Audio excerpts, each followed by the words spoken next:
Culture Crusade. I'm feeling good. I'm feeling excited and energetic. And there's fun topics and there's breaking news. There's crazy stuff going on. It's lots of fun. How are you? How are you, everyone in chat? And also Lit Dev and Mike. How are you guys? I'm doing pretty good. Excited as you. Not as excited. Not as excited. We got. Well, I mentioned that we got fun topics like just there's this discussion and drama around Predator Badlands, if it's good, if it's bad, if it's mediocre, if it betrays the franchise. I have strong views on it. I really liked it. I'm really interested. Have any of you gentlemen seen it? No, I was having a chat with my friend. He's my chiropractor, and he was saying that it was actually really good. So, Lit Dev? I just watched EFAP's coverage of it so far. Oh, okay. Because I have a feeling. Oh, you, Lit Dev, you're a free thinking man. You know, you're willing to make your own opinions on media, especially with your views on the Joker too.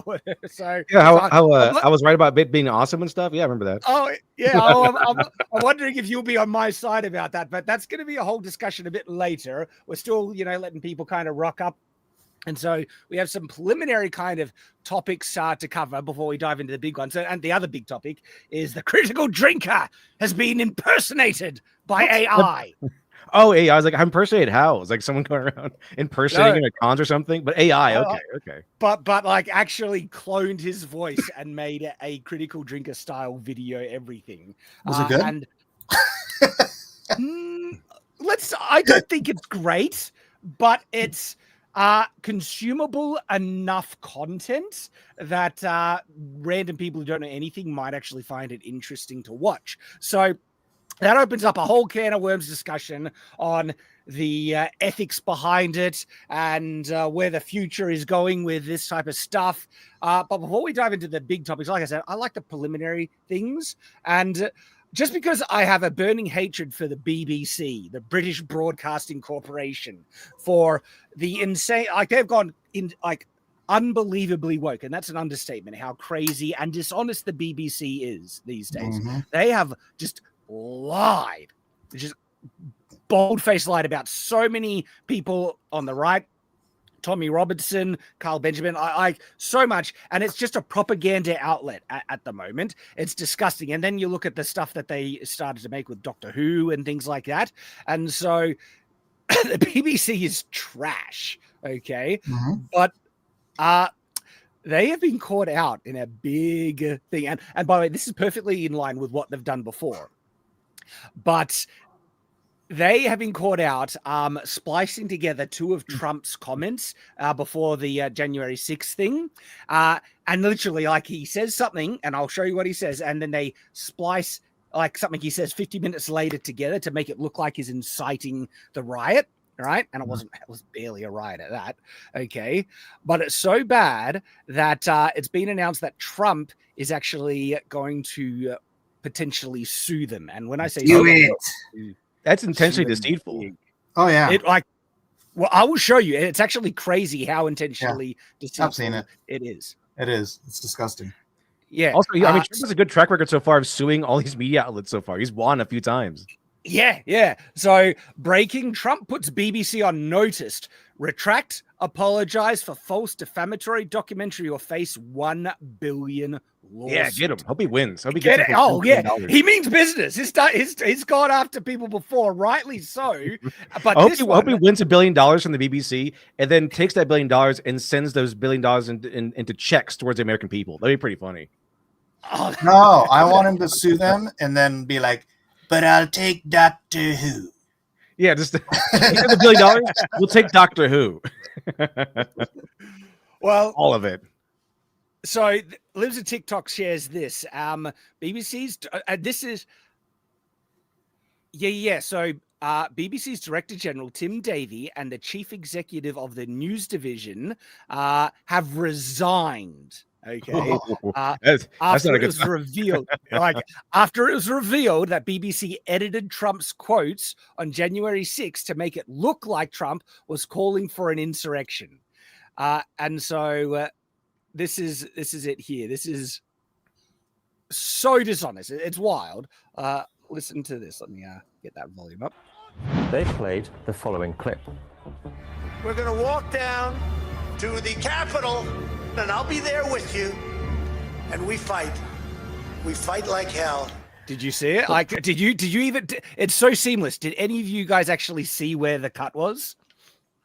That's not what he said, though. No. I remember him talking, and that's not what he said. He said, we're going to go over there peacefully. Patriotically.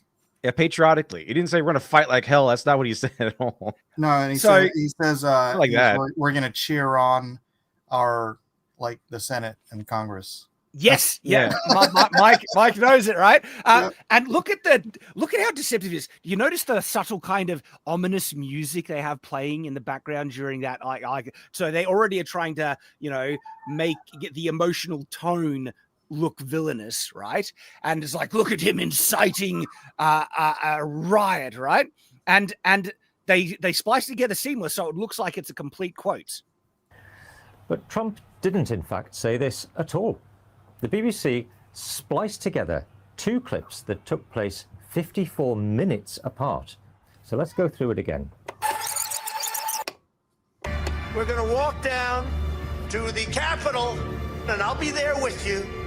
Now, see there, between Capitol and they even like cut away to show a different thing so they can edit it back together. It's dirty. It's really dirty. Real dirty. And that's a cut. Here's what Trump actually said. We're going to walk down to the Capitol, and we're going to cheer on our brave senators and congressmen and women. Hang on, that's a bit different to fighting. It's like, hang on, it is literally the opposite of what they're framing. He says we're going to go down and cheer on the Congress people, hoping that he was wanting them to do the right thing, but cheer them on. That's supporting supporting the democratic system. Everyone cheer on our elected officials. What an insurrection he's got going on there. So if Trump was so evil, why did they have to lie so much? Why did he be so deceptive? If he was so evil, it's crazy. It's so easy though for them to continuously spread the same lie that they've been telling now for how many years? How many years has this been? Oh, that like 10 years or so. It's insane. I mean, I still am dealing with people on Instagram right now who believe this crap and who who believe that one of the things, the Proud Boys came in and they were armed, and I'm like, literally no one was armed. Yeah, not a single. Okay, there was one single person that they have video of that had a handgun, and then later on you discovered that guy was actually working for the feds. He admitted on Twitter that he was working for the feds. And that was the only gun. It was the only gun outside of the FBI undercover, the Capitol Police. It was the only gun there from MAGA. Except he wasn't MAGA. He was working for the FBI. I think that a right-wing insurrection would be, more, better armed than not at all. Yeah, it's only the single most armed population in the history of planet Earth are MAGA. I mean, to call it an attempted coup insurrection is one of the most retarded, observational statements or anything to summarize January 6th. It is clear, just blatant lies and dishonesty and propaganda to serve a political purpose, right? Yeah. But they've been lying constantly, like that lie about Trump saying there were good people on both sides, which and then they cut out the part where he says, and I'm not talking about the white supremacists and everything, they should be condemned totally, right? Yeah, they cut that out. Still believe it. They still believe, Trump was supporting white supremacists and stuff. Like, the dishonesty is insane. And this is just another example. It's how strong propaganda is, dude. Mm-hmm. And when you've got 97% of the media is Democrat. Yeah. Nearly an hour later, that he then said the second part of the BBC's version. We're going to walk down to the Capitol, and we fight. We fight like hell. Yeah, metaphorically fight is obviously the clear context. And by the way, when that came out, people were like trying to use that as the statement of physical violence. And so what everyone did, they made all these compilation clips of the people, the Democrats saying fight, fight, fight, and all that crap, right? Except then they show actual things where they say, when you go, oh, what was it? When they go low, we kick them, punch a Nazi, where they're actually inciting physical violence on their side. Jason J for $5 has a topical super chat. He says, I'm still dealing with liberals here in Wisconsin that still swear Rittenhouse shot 3 black people. Isn't that insane? It's insane. Yeah, utterly insane. Thank you for the super chat, Jason. But yeah, crazy, absolutely crazy. The lies are insane, but BBC, they are finding out right now. The head guy, the director general, is resigning over this stuff.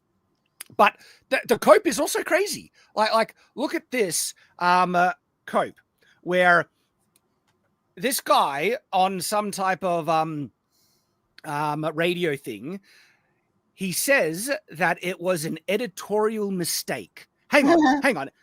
How could you mistakenly splice in a comment made 50-something minutes later? One hell of a mistake. That's a huge mistake. Like you have to be like retarded to think that's a mistake, like to believe utterly retarded beyond belief. Actually cut an hour between these two phrases. And so happened to like splice together really seamlessly, oddly enough. Rhino, I always see you in chat, mate. And it's like, come hop on. I know you got work, but you're always welcome. Message me, dude. And I would love to have you on any time. Raging Rhino in the chat. Yeah. So it's bonkers that they would say, oh, this is listen to this guy. Listen to him. We have a press that has been trying to undermine the BBC for many, many years. Yeah, because they're lying scumbags. Absolutely. And it's not like everyone. The BBC, there's so many mainstream media sources protecting them. By the way, you can hear the audio on this, can you? Guys, you can hear the audio from this guy? Yeah. Oh, yeah, definitely. And for her to say that this one thing, this one mistake played into their hands and that's why they had to go, I'm afraid I just don't think that properly understands the context, the political context for a group of people and particularly a press that. Hey, all right, Rhino, that's what we want to hear. He's off work, so we might be getting the Raging Rhino joining us. Let me just drop him the link because we got fun stuff to talk about. I just need to find. There he is. Awesome, man. Can't wait to have you join us. Yeah, so we'll keep listening. That wants to do serious damage to the BBC. And the reason why there's people who want the BBC shut down, I'd love to see them shut down. They deserve it. They're a propaganda rag at this point. Yeah. Absolute trash. As we run up to the renewal of the BBC Charter in 2 years' time.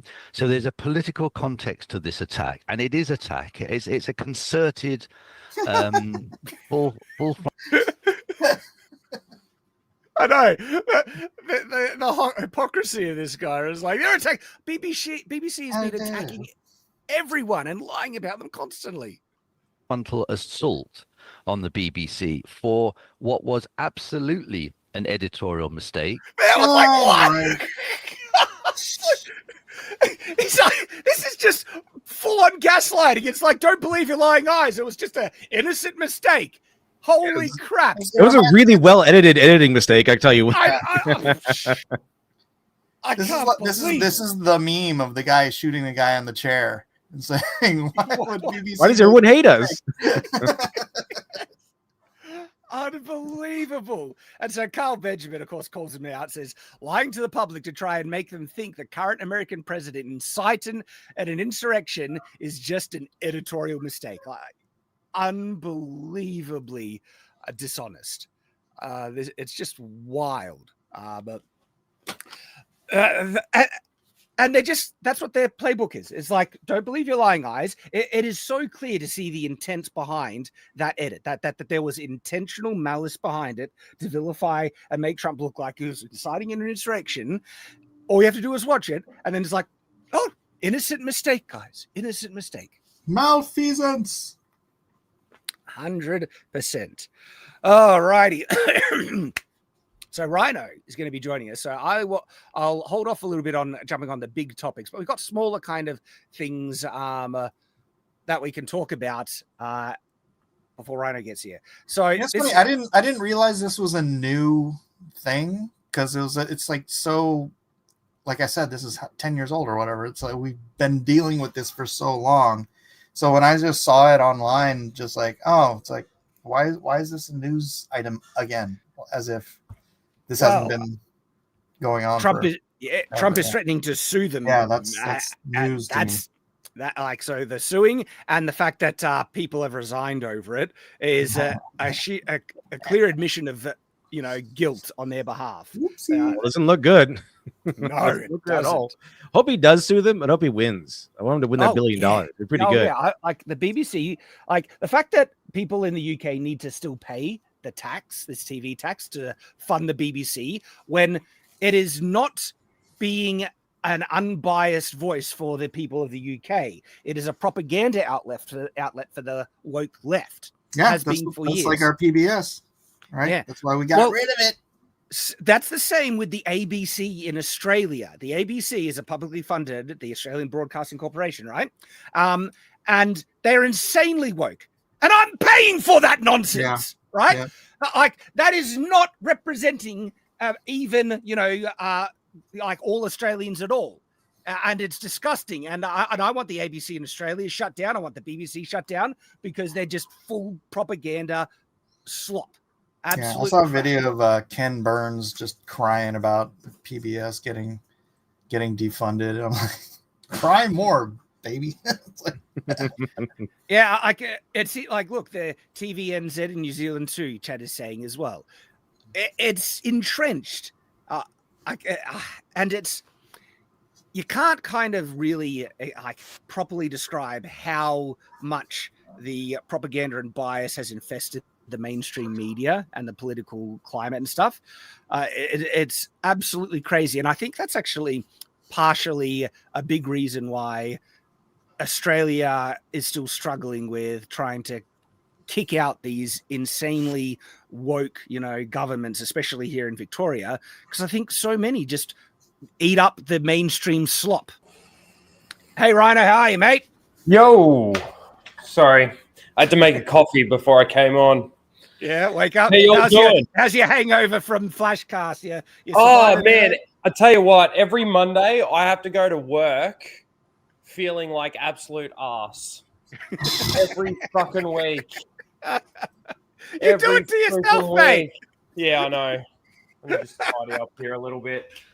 I've been listening just in regards to something. I can't remember which one of you said it, but you mentioned Kyle Rittenhouse and how there's still people out there that think that he shot three black people. Mm-hmm. Well, you see, journalists, quote unquote journalists, aren't journalists anymore. They are propaganda pushers. But then the problem is that when the truth finally does come out, even if they put out a retraction, a percentage of the people that heard the original report, it's kind of like, if you remember with Charlie Kirk, right?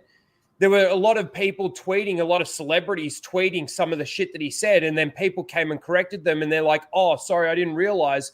But you look at the number of likes on each tweet, and you got the original tweet with all the bullshit in it with like 300,000 likes, and then you've got the correction or the apology with like 20,000 likes. Yeah. Like, it's just the damage is done. The damage is done. There's no, it's just bullshit. What's the saying? A lie travels halfway around the world before the truth has the time to put its shoes on. Yeah. And never heard that before, but that's true. Here is the sad reality that I've learned in the past couple of years, right? I have discovered that a very disturbing amount of people on the political left, ideological left, right, or anything, are okay with the lies because it still helps them win. and they are on board with just pushing the line, and they know it's dishonest. And when their, spokespeople, the people on their side, get caught out for the lying, it doesn't affect their support or wanting to listen to those liars, because they're still fighting for their side. And they don't even really care anyway, because when they start, when like some massive violence thing happens and they start saying, "Oh, let's cool down the temperature," a week goes by and they start calling people Nazis again. Yeah. So it's just they've admitted it. They don't want the truth. They want the lie. They don't care about they want their political pundits or whatever their Hassans or whatever to just keep spouting out these inflammatory things, and they don't care if it's the truth or not. They in fact, they get angry if you call it out as a lie. They don't stop supporting the person. Like, oh man, that lie won't work anymore. We gotta find a new one. That's what they're concerned with. And it goes back to fundamental philosophy for so many people on the ideological left and the extreme left, right? The ends justify the means. And so if you can win through lying and dishonesty, the end utopia is of such importance, and they know that they are so morally right that it's okay to lie and cheat and everything like that to achieve this virtuous end. And they basically admit it. Like AOC, when she was called out for just spouting bullcrap, she says, well, it's more important to be morally correct than factually correct. Yeah, that was a famous line. What a vile, evil philosophy, right? That's also the same. That's also the same as her saying RICO's not a crime. It's a category of a crime. It's like AOC, like, still a crime. Up. You clearly are just the dumbest person that ever walked this earth. Oh, this is a great comment. Of course they love her. AOC died 3 times on January. Yeah, at least 3. Yeah, I mean, at least that's how we know of. Yeah. Did you see that thing where her they did the timeline and her being in her office, saying she was in her office, like saying that they were banging down the door and wanted to kill her, but it was actually the Capitol Police. It was actually an hour before they broke into the Capitol. I would like to be a picture of like a MAGA guy with an axe, like, here's MAGA, coming through the door. That'd be pretty awesome. There's still people in America, and I'm sure there's people here too, because Australia wants to be America so damn badly, that think that like so many of the things that have been debunked are still true. And it's kind of the point that we were making before. Like all of these things, that Capitol Police were actually killed, on January 6th. Right. That, that it wasn't just one of the protesters that actually got shot and killed. And then the other cops that did, it was a heart attack and something else, I believe. Like 3 days later. Even I know that. I'm an Australian that honestly could not give 2 shits about American politics, other than the fact that it does trickle down into Australia, and I'm hoping that some of it actually does, because we're completely fucked up right now. But dude, don't get me started on Australia. Like, mate, I'm waiting to see what happens come December, Shad, because it's gonna. Without a digital ID, it looks like we're not even going to be able to YouTube. We're not going to be able to tweet our friends. We're not going to be able to DM people to say, "Hey, I'm not online because I don't have a digital ID." Like, we're going to be closed out from the world if we don't have a digital ID. Yeah, that's Australia, and especially Victoria, man. Oh gosh. Like, we'll I'm at a point where I'm like, all right, I need to set myself up on a nice bit of land. Just look after my family. You already are. The world. I'm on a nice bit of land. What do you mean? I'm getting there. Come right on, now. I'm getting there. I wish I had fucking. He hasn't built his castle yet. I'm building up towards it, and that might be one of the reasons why I'm in a good mood today. I'd like to say that, like, before we all get black-pilled and say like everybody on the left is just these freaking stupid retarded not sheep. Everyone. Right. I like to think about people like Joe Rogan and like Tim Pool and guys who, once they are introduced to an irrefutable fact that the entirety of the media system has been lying to them for decades, they start moving to the right. But see, right? This is why so there are those people out there. 100%, but this is why I don't think there's left and right anymore. I think there's the side of truth and there's the side of lies. That's really what it comes down to, because all the people that were on the left and those people that would still consider themselves actual lefties just not this extreme left.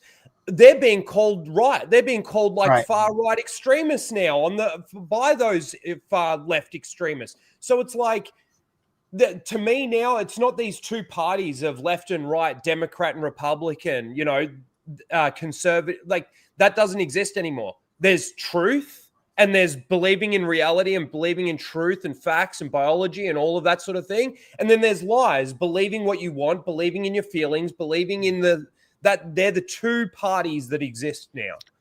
Right. But see, here's the thing. The truth side, those are conservatives. Well, the thing that really opened people's eyes to that it seems to be more of a battle between good and evil was Charlie Kirk's assassination and the crazy amount of people celebrating his murder. It's like, this isn't left or right. This is good and evil. If you are celebrating, if you are celebrating an innocent man's murder, you are evil. It is just, what a heartbreaking kind of black pill on the state of humanity that was. That was just. Well, it was also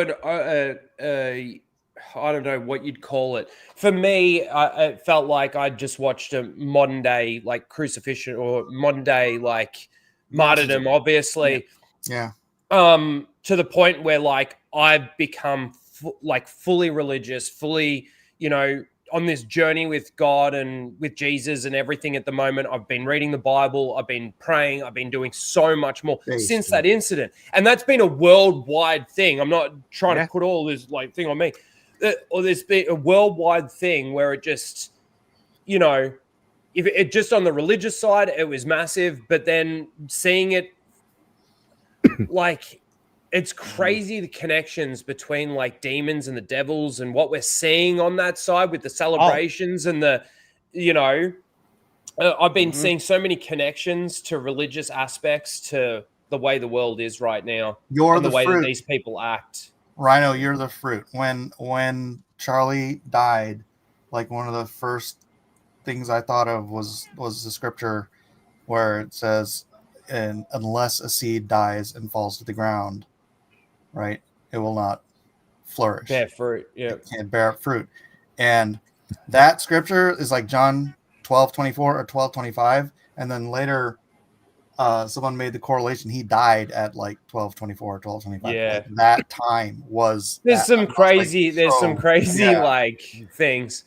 But also too, like man, I hate how Charlie's death has been used. I know you want to move on, Shad, but I hate how Charlie's death is related. Used. Yeah.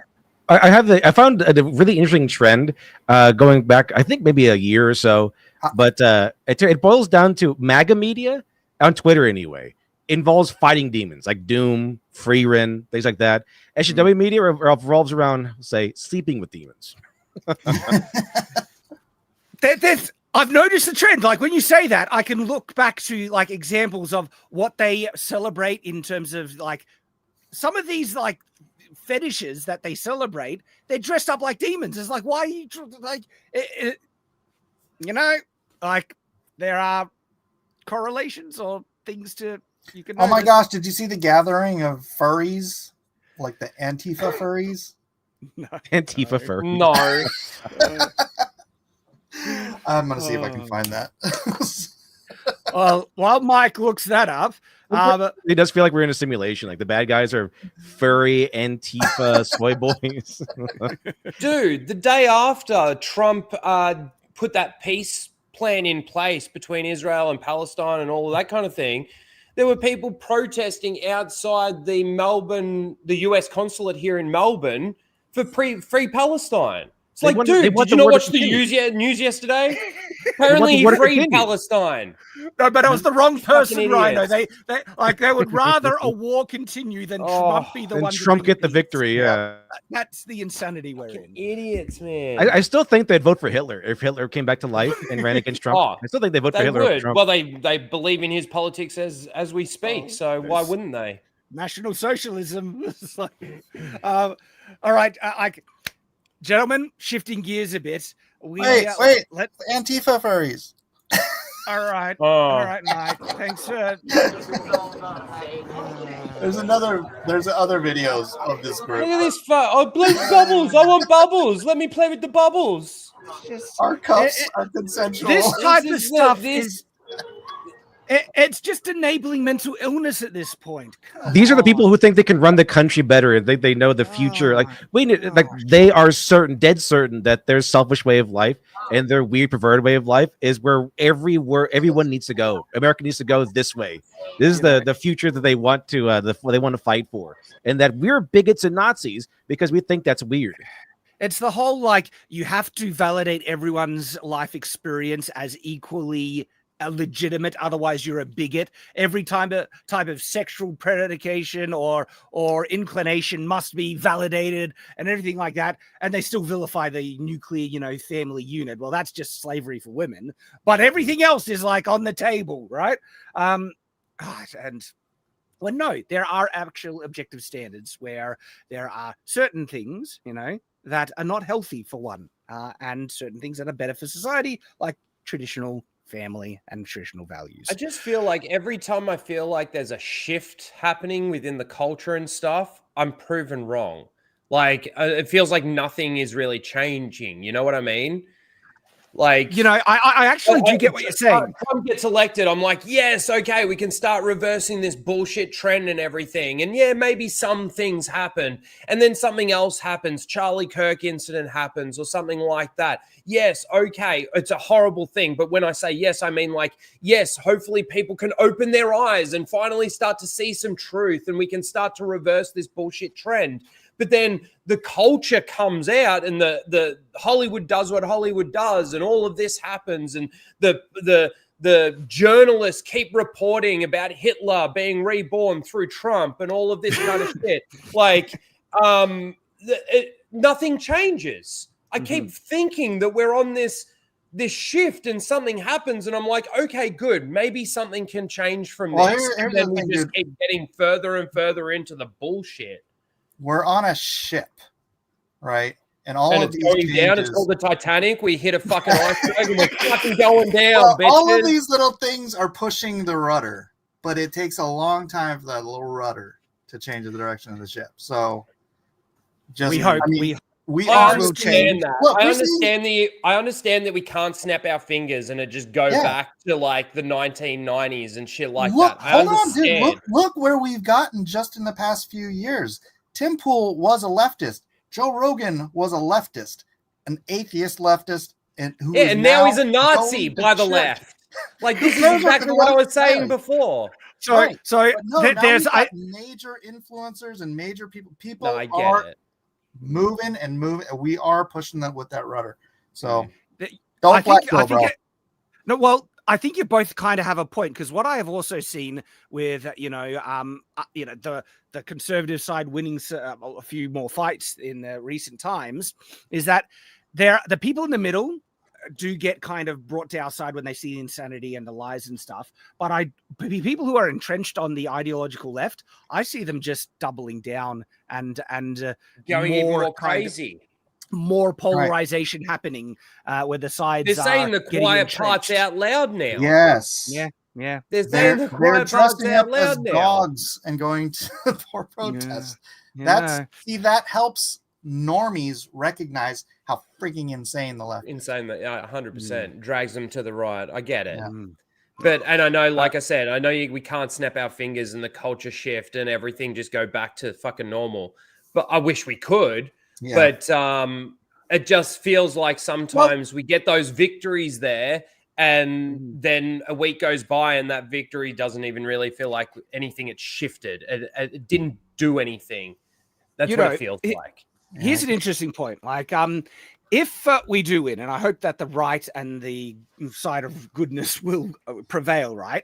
And if that's the end that we can achieve, I will actually have been glad that we've gone through this period of conflict, because it's exposed so much pernicious and sometimes convincing rhetoric and philosophy as being wholly evil. Feminism was a real kind of Trojan horse for so much of this, woke ideological evil, right? It's largely been exposed now. It's largely been exposed that they're not going to be able to use that tactic for a very long time, at least. And we've seen kind of things like this. Sorry, I don't like it though. I understand what you're saying, but I don't like it though because it shifts the culture within the next generation. The next generation start to watch these shows or these movies and they start blurring the lines between good and evil. And now we've got to sympathize with the bad guy and stuff like that. That ingrains in kids' heads because kids' heads are sponges and they absorb all this information and they grow their moral compass and stuff from some of the shit that they watch and everything. When you start blurring those lines and parents aren't necessarily paying attention, that's when moving into that next phase, when that generation becomes older, what are they going to think about? Like really think about good and bad. You know, that's the only thing where I'll say, like, I understand what you're saying. It's a good thing because it exposed it to the normies and it's like, this is bullshit. But like, there is an element of the damage that it can do. Yeah, that's the sad part. Being there. Even if we win, there are going to be unfortunate. Sorry. Yeah. No, but even if we win, there's going to be unfortunate casualties along the way, like the entire Star Wars franchise, basically. Yeah.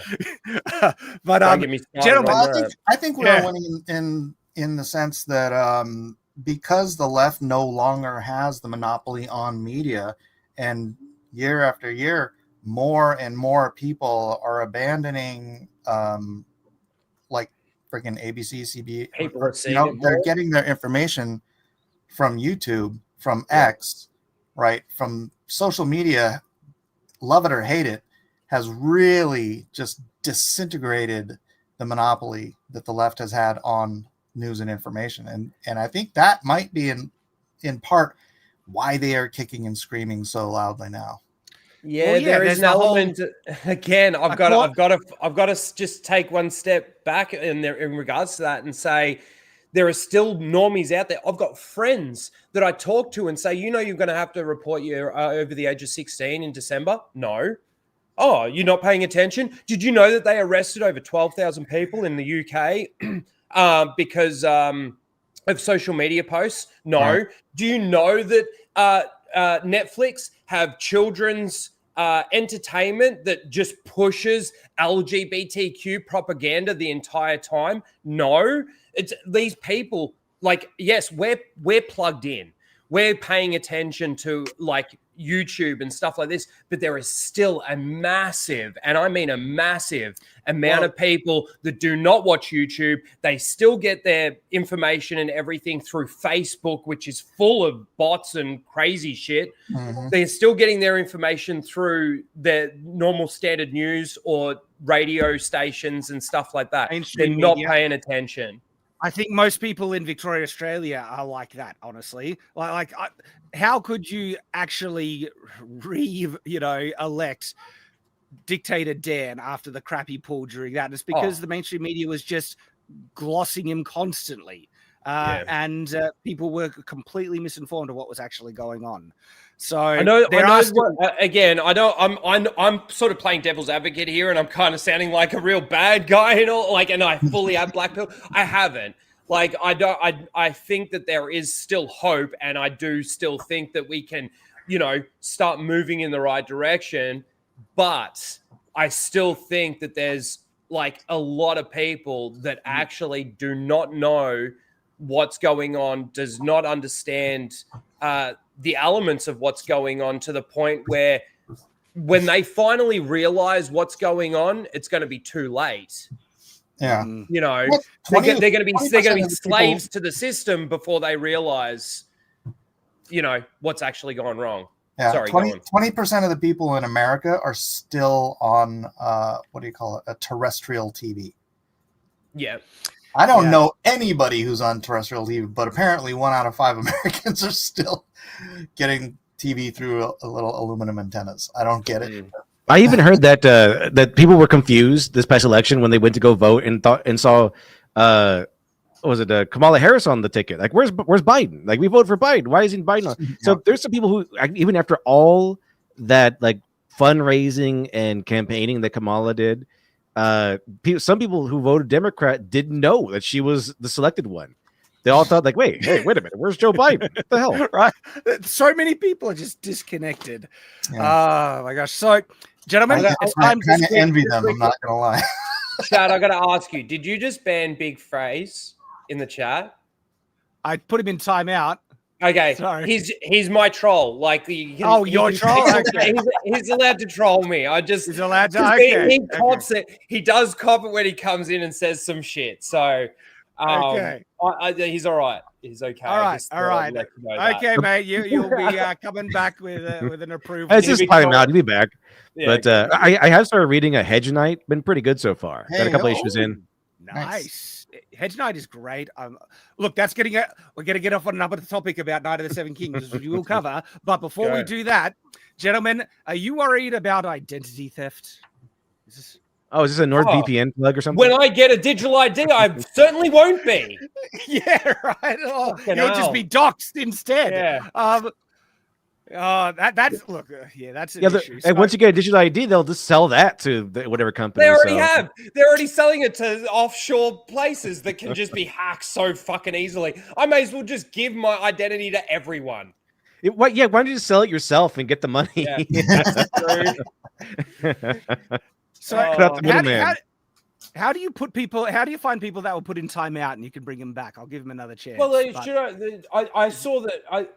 The only reason you have to have another. Oh wait, who is it? I'll go in because I'd have to go in and put him on a shorter timeout. Okay. It says you hold banned him. Hold on. I gotta switch. That's why I said it. I gotta get on a different. Michael, look at what was his name, and Michael try and Phrase. What is it? Ultimate trolling. He even puts it in there of the 199. Okay. All right. So identity theft. This is I don't. Well, I'll let you guys decide if you think this is identity theft. And a kind of it's close, right? It's this odd thing that's happened. So Critical Drinker posted this. Right? Oh, I saw this. Yeah. You saw this? Yep. It says, "Am I going nuts, or is this an AI version of my voice?" This is a YouTube video that was posted by the channel. I'll look it up. Right, we got it.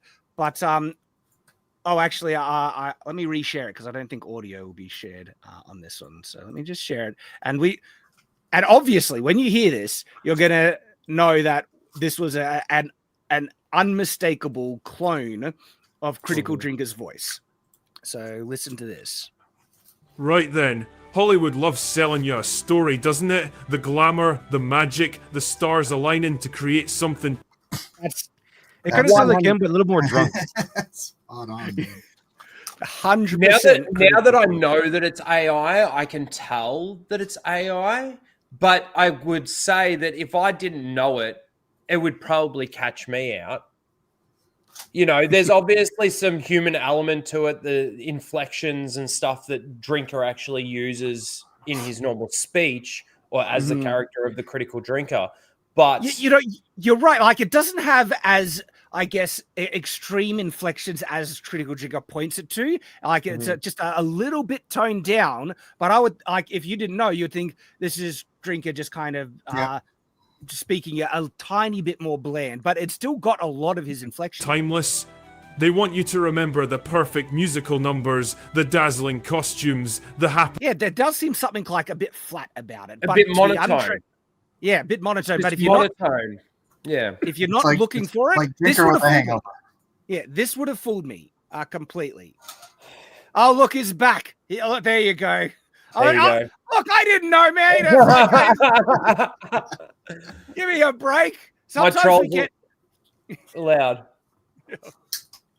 Happily ever afters. But the real story, the one with the screaming matches. So the interesting part about this is that this is also in the style of a Critical Drinker kind of breakdown of one, because he sometimes does his production hell videos where he goes through, like, this was, the history of what happened. All right, all good, mate, all good. And so as a result, this could have fooled me. Okay, now, is this intended I think it is. I think this, you would have to say this is, it seems the intention of this video is to fool people to, but what if Trigger took this? What if Trigger took this and they could like make double the videos? Well, I mean, there's another side. There's multiple sides to this about creators using AI to like increase their output. Because if it gets so good in cloning of people's voices, you can clone your own voice and you don't have to record anymore. You just type the script, bang, it's done.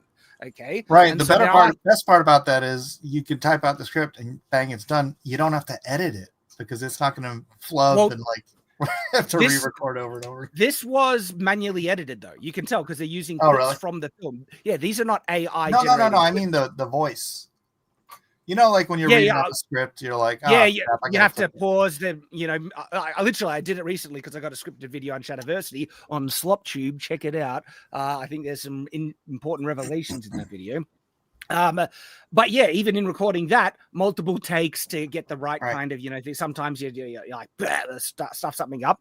And so, yeah, just getting the AI to do it much faster, and you don't need to clip it together or anything like that. But as to the actual editing, they're using this is a little bit like Critical Drinker style editing, where he uses clips from the film, but it doesn't have nearly as many of his jokes or mean clips that he inserts into. It was a funeral. Oh, I guess this is their attempt. This is their attempt at Critical Drinker humor. Well, listen to this. Bone deep, sweaty palm terror of a studio going down the drain. Now that's the good stuff. Tonight, we're talking about a film that wasn't a film. It was a funeral. I mean, that's nowhere near as witty as what Drinker is able to pull off, right? It's just like, oh, it's a funeral. Here's a meme clip of them with the most expensive. And so it is not as good or entertaining as what Drinker is, you know, does when he makes his own stuff. And I found that as well. Like out of interest, I've mentioned before, I have experimented to see where AI writing is at. And maybe I'm just not putting as much effort into it to get the right prompts, but it cannot write as well as me. And so why would I use it as a replacement? It's just going to keep getting better. You're right. It is getting better. I think in terms of writing, it currently very useful as an editing revision tool. And perhaps even... It's a good co-writer. Sorry, what was that? It's a good co-writer. Co-write. Like, I think that is a legitimate thing. But it doesn't match the level of skill that a talented human writer can reach. And I think this is a good example where it's just not as good as Drinker. It's not as expressive, not as flat, and it doesn't have the wit or the jokes or the dynamic kind of nature as how he writes. It might get there though. That's probably the reality. Okay, so what leg does Shad have? Shad, does Critical Drinker have to stand on? We'll get to the legalities. But I want to show let me just share it. This is this guy's YouTube channel, and it is like an AI channel, it seems like. So this is the channel that posted it, The Jaded Historian. Now, only under 1,000 subscribers. Okay, he's gained like 100 to 200 in the last couple of days. Yeah, this is giving a lot of, I guess, free views. And I don't think people... is this a ploy for him to be able to do that? Oh, this will get. I don't care if I get that video taken down or whatever. The other video is that bad. It's not taken down. It's now up to 17,000 views. Okay. It's his most successful video. Yeah, like we go to popular, bang, it's right there. But I think those are all the views of people from Drinker and people like us covering this, going to just confirm it's AI, not watching it for the enjoyment or giving it a proper view. And I don't think they're subscribing for it. But the thing is, though, because this is getting a boost in views regardless from external sources, the algorithm will pick up the channel a slight bit more and possibly recommend other content. Because his other content, he doesn't clone Drinker's voice. I think he clones other people's voices, or just uses a generic AI voice. And so if this was like a tactic to just get free publicity, even if it's negative publicity, it's kind of working out. Now, the thing about this, I want to look at the comments. So, top comment, a lot of people are speculating that most of these comments are bot comment, except the recent stuff. Like, WTF is this crap? The guy is hearting every comment, even if it's critical. And so this could just be like also managed by an AI thing, you know? I forget what the word. It's an AI. It's like a bot. Now. AI agent, an AI agent, where you can kind of program, you know, AIs work within certain programs. Did he reply to that comment? Go the one below. No, there's no. Oh, this one. Let's see that one. Some juicy backstage drama. Thanks for the scoop. It makes this whole story even more. So that feels like an AI comment. Like it, And is there any others that he's commented in? Yeah, just scroll down a little bit. Here's a comment from him. Hello Dolly still managed to receive 70 company awards. You make a great point. Despite the mixed reviews, Hello Dolly certainly made a significant impact on. That feels like an AI comment. Well, you know, AI, large language models are overly compliant and overly friendly. And that's what this feels like. Here's another reply from it. You make some excellent points. And look, you make some great points. Yeah. That's the AI meme, right? Like, oh, that's not correct. You're right. Sorry about that, actually. Yeah.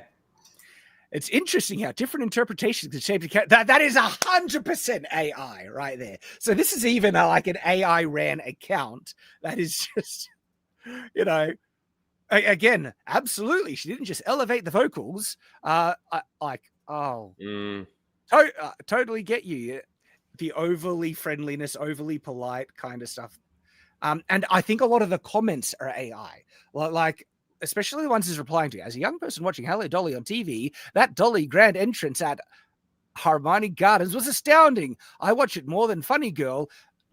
That even the comments feel like AI, except the recent ones, which are from, you know, our community, bragging on it. Like if we sort by newest first, not cool, F off, go away now. And it's harding a lot of them. You're a thief, go away now. Nerdrotic, I'm watching your stream right now. Did you see the? This is interesting. You replied to this one.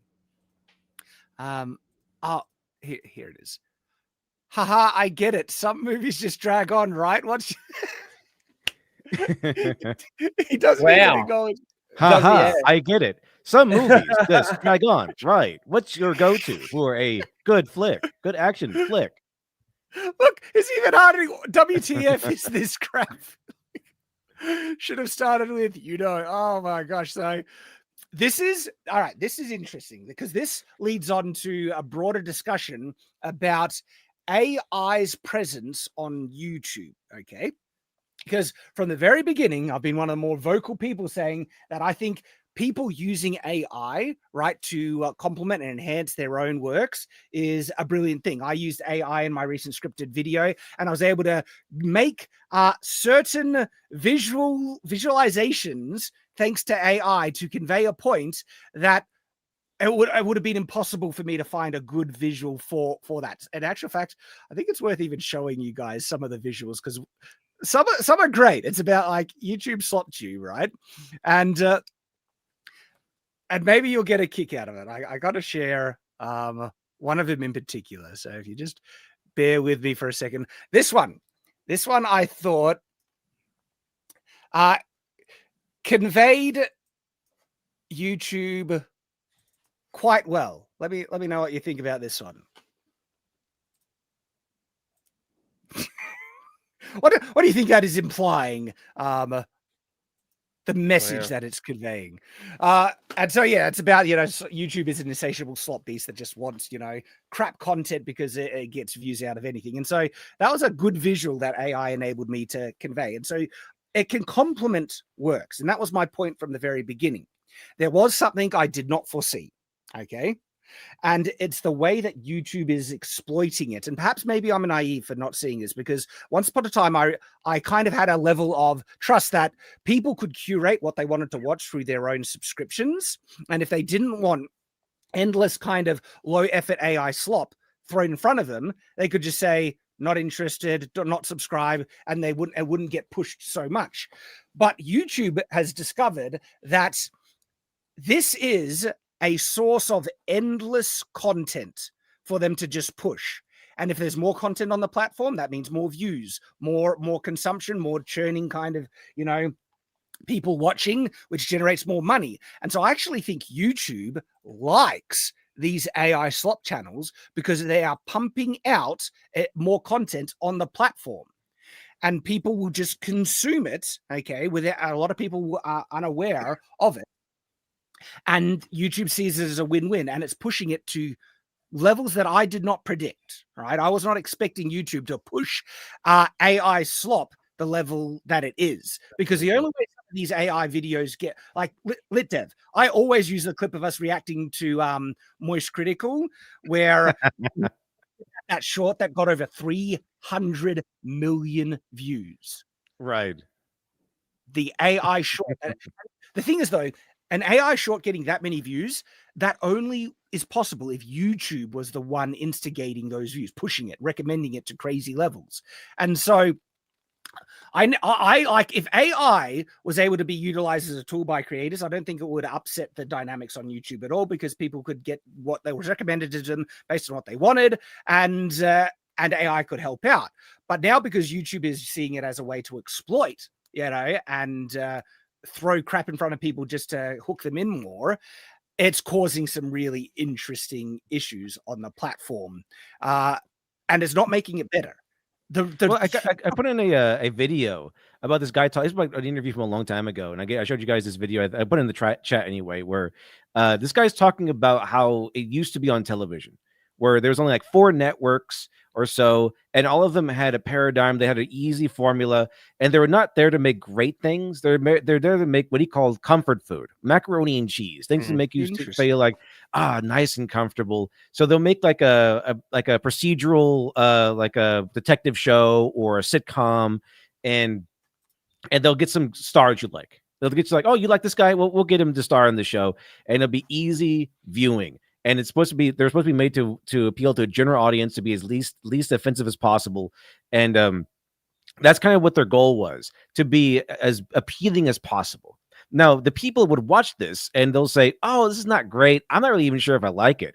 But you know what? It's not bad. And I like this regular guy. So that's kind of with the AI. People will go, I don't like AI. But then it's right there and it's amusing. It's enough of a novelty. And, and what they're trying to do is like a lot of the AI stuff is like a minute long, so it's just a minute. It's kind of interesting novelty. It's kind of amusing. It's like a cat launching a rocket or something. It's kind of fun. I'll watch it, and then you move on to the next one. Another AI video about I don't know, some fat guy trying to pole vault over a thing. It's funny. Like it's regardless if it's it's AI, but it's funny. Those fat guy pole vaulting ones I've seen, those ones are funny. Even I get sucked into the slot now and then. It's not high brain stuff. It's just like it's not even good. It's just kind of terrible, in fact, but it's amusing, and that's good enough. That's good enough. That's what I addressed in my recent video, SlopTube, on Shadiversity, where I explain how it's being exploited. The way that would have solved everything is if YouTube just let people subscribe to what they want and then get recommendations based on those subscriptions. But that's not what YouTube is doing. Now, with AI, right? I don't call, like, not everything that made by AI is slop. There's some ones that actually are funny and that are interesting. Like the fat guy pole vault. I find that kind of funny, right? But I actually find more entertainment value in that than that weird pug baby kind of AI video that got 300 million, views. And so then there are really good AI stuff. Have you seen the AI trailers people make that are made in like the 80s or 70s fashion? I love the trailers because it does allow those regular people to unleash their imagination, like reimaginings, like what would this movie look like, and if you were done in like the 80s, and it's really cool. Like if Avengers Endgame were done with the 80s, it's pretty cool to like look into what could have been had this been done in another world, another time. What different stars? Like I made the Avengers where Elon Musk is Black Panther because he's from Africa, but but also. what's been interesting is Shad, I saw these videos that I think are really cool. I mean, they're obviously AI garbage kind of thing, but I saw one. There's like a collection of Batman videos a fan is making where he's fighting monsters. So the one I watched on Halloween was Batman versus Jason. And it was pretty good. I have to say, it's like Batman trying to take down Jason scientifically. So he like finds out like, okay, what actually runs Jason? Like what okay, how does the magic affect Jason? What does he need to function? What drives him? And then Batman's like puts together all these traps and like I figure out how to weaken him and how to get him trapped somewhere. Because even though Jason is like an immortal, weird, undead person, he's like, I'm not going to kill him even I'm not even going to kill Jason even now. After all this, so he does trap him in like the thing that he scientifically found out that Jason could not break free from. So, and then there's like one where he fights Freddy Krueger, and one where he like even like has a contingency plan for Goku. I haven't seen those yet, but it's all AI stuff. It's kind of crazy, but it's fun stuff. I like it. The only thing that I've liked out of the AI stuff is some of those recreations of like Eminem songs or something done in the 50s, 1950s style or 1960s style. Have you heard those? Or like you've got Dr. Dre. Oh, yeah. Have you not seen those? Some of those are really good. I saw one where it's like a Johnny Cashing and Barbie girl. I thought it was pretty funny. Here's an interesting comment from chat. They asked me, how did I not realize AI would mainly be used to mass produce porn? No, I realized that. That was obvious.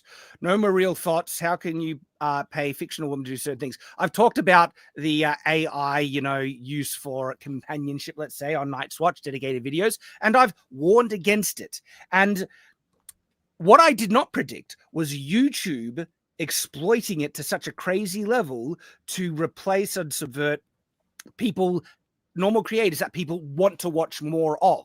Okay. Yeah. That's what I didn't expect.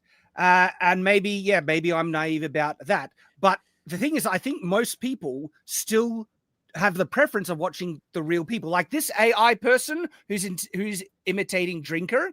No fan of Drinker is going to want the AI version of Drinker. It's not going to happen. All right. And that is kind of been my beginning point where I think AI will not replace the people who are at the top of the game and producing the best quality stuff because it can't make better stuff than the people who are actually talented. And the people who are talented, not yet. You don't think you don't think that the AI could learn Drinker's inflections and like what his tone. Yeah, this is a good point, right? It will eventually learn it, and it will eventually get better than the original. Isn't that the whole idea of AI? Yes, but my point is that the people who are fans of Drinker, even if AI can make stuff as good as Drinker, they would still prefer the real thing from him because he's a real person. And I don't think he's going to lose. And people know where to find critical. If you're a fan of Drinker, you know obviously already where to find him. Unless Drinker actually says, "I'm starting a new channel over here, and it's called this," and then people will go over and flood that and know that that's Drinker. Everything else is, that's kind of my point. And then those creators can still, like, who are at the top of the game, they will be able to find benefit in AI, like what I've used in my recent, scripted video and stuff, to as a tool, as an assistive tool. The issue that is happening right now is actually YouTube. It's not AI, it's YouTube enabling people to exploit it, right? Because it is just endless slop that they're pushing constantly, free content kind of thing. And specifically, YouTube is not letting the viewer curate this crap out of their feed. That's the big problem. Because I think a lot of people who don't want to see any AI, right, given the choice, would just, blacklist channels like this that are pure AI stuff, right? But YouTube doesn't give you like that option really. And if you like Critical Drinker, the algorithm will register maybe a similarity between this, imitation video and Drinkers, and will still push it in front of your face even if you don't want to see it. That's the problem right now. That is the issue. It's actually an issue with YouTube, not necessarily with AI, because AI can still make friggin' amazing stuff. Have you seen this? Like, look at this. This is what is making Hollywood crap their pants. Okay, is audio coming through? It's only background music, so it doesn't matter, right? But this is the beginning of a film that someone is making. And for the most part, looks really good, right? Yeah. This is the kind of stuff that I am interested in, right? Where AI tools will enable people who didn't have the means or the money to express their creative ideas in ways that they never could have dreamed of before. And I'm still excited about that. I still think there's benefit of it. But with anything, there is good and bad that comes with it. So the next question about this discussion we're having, the legal aspect of it. I'm really interested to hear your guys' thoughts on this because I actually don't know. Okay. This guy, even though it's copying his voice, the question is, and I'm not trying to defend this, I'm just trying to approach this as rationally as I can. Okay. If he says, made by the Critical Drinker, Hello Dolly, whatever this film is, made by the Critical Drinker, that is then identity theft, is impersonating Drinker. He is copying Drinker's voice. That is obvious. I don't think there's any debate about that. My question is, can you have, copyright over the sound of your voice? That's my question. I think unless it's actually monetized and advertised, you can't. But I remember distinctly, it's like if you use a celebrity impersonator like on an advertisement, that has to be announced at the end of the advertisement that this was a impersonation. Interesting. Because likeness is a little different to sound of voice. Well, you can't just go out and arrest all the people who do impersonations.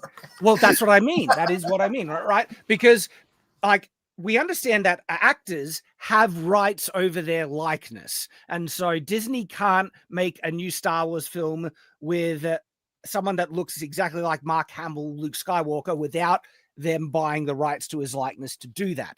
I think even if they use new modern tools. Well, they could use Sebastian Stan.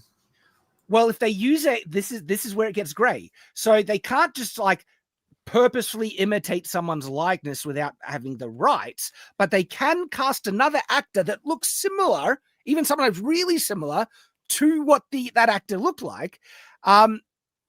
And then it's okay, how much difference do you need in how it appears for you to be legally safe is the question.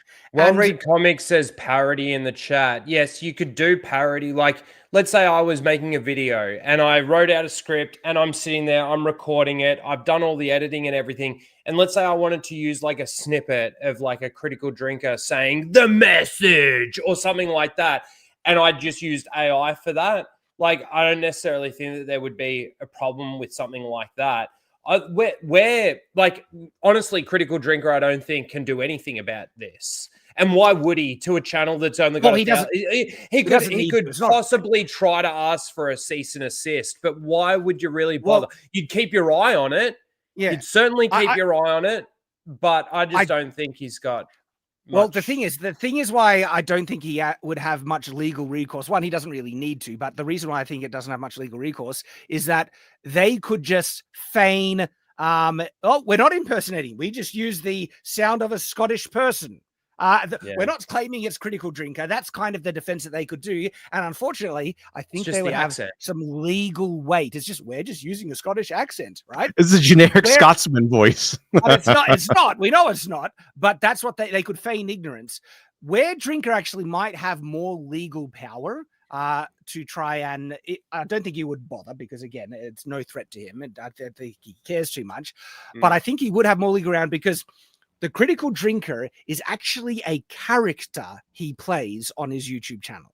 Okay. Yeah. Will Jordan is his name, playing the character of Critical Drinker. And as soon as you have a character, right, that's where you kind of get into, as chat said, Darth Vader's voice, right? He's not actually a Scotsman. That'd be ridiculous. Well, but the thing, right? That is James Earl Jones' voice as Darth Vader, but it's been so identified and linked to Darth Vader, it is now a character's voice that Disney can have legal, because I think Disney has bought that voice for Darth Vader. I think that probably makes it less legally actionable because we've got 100 years of people doing characters' voices, right? Yeah. No, you can't go after somebody because Parody. Bugs I think you Bunny's can get voice. away with parody.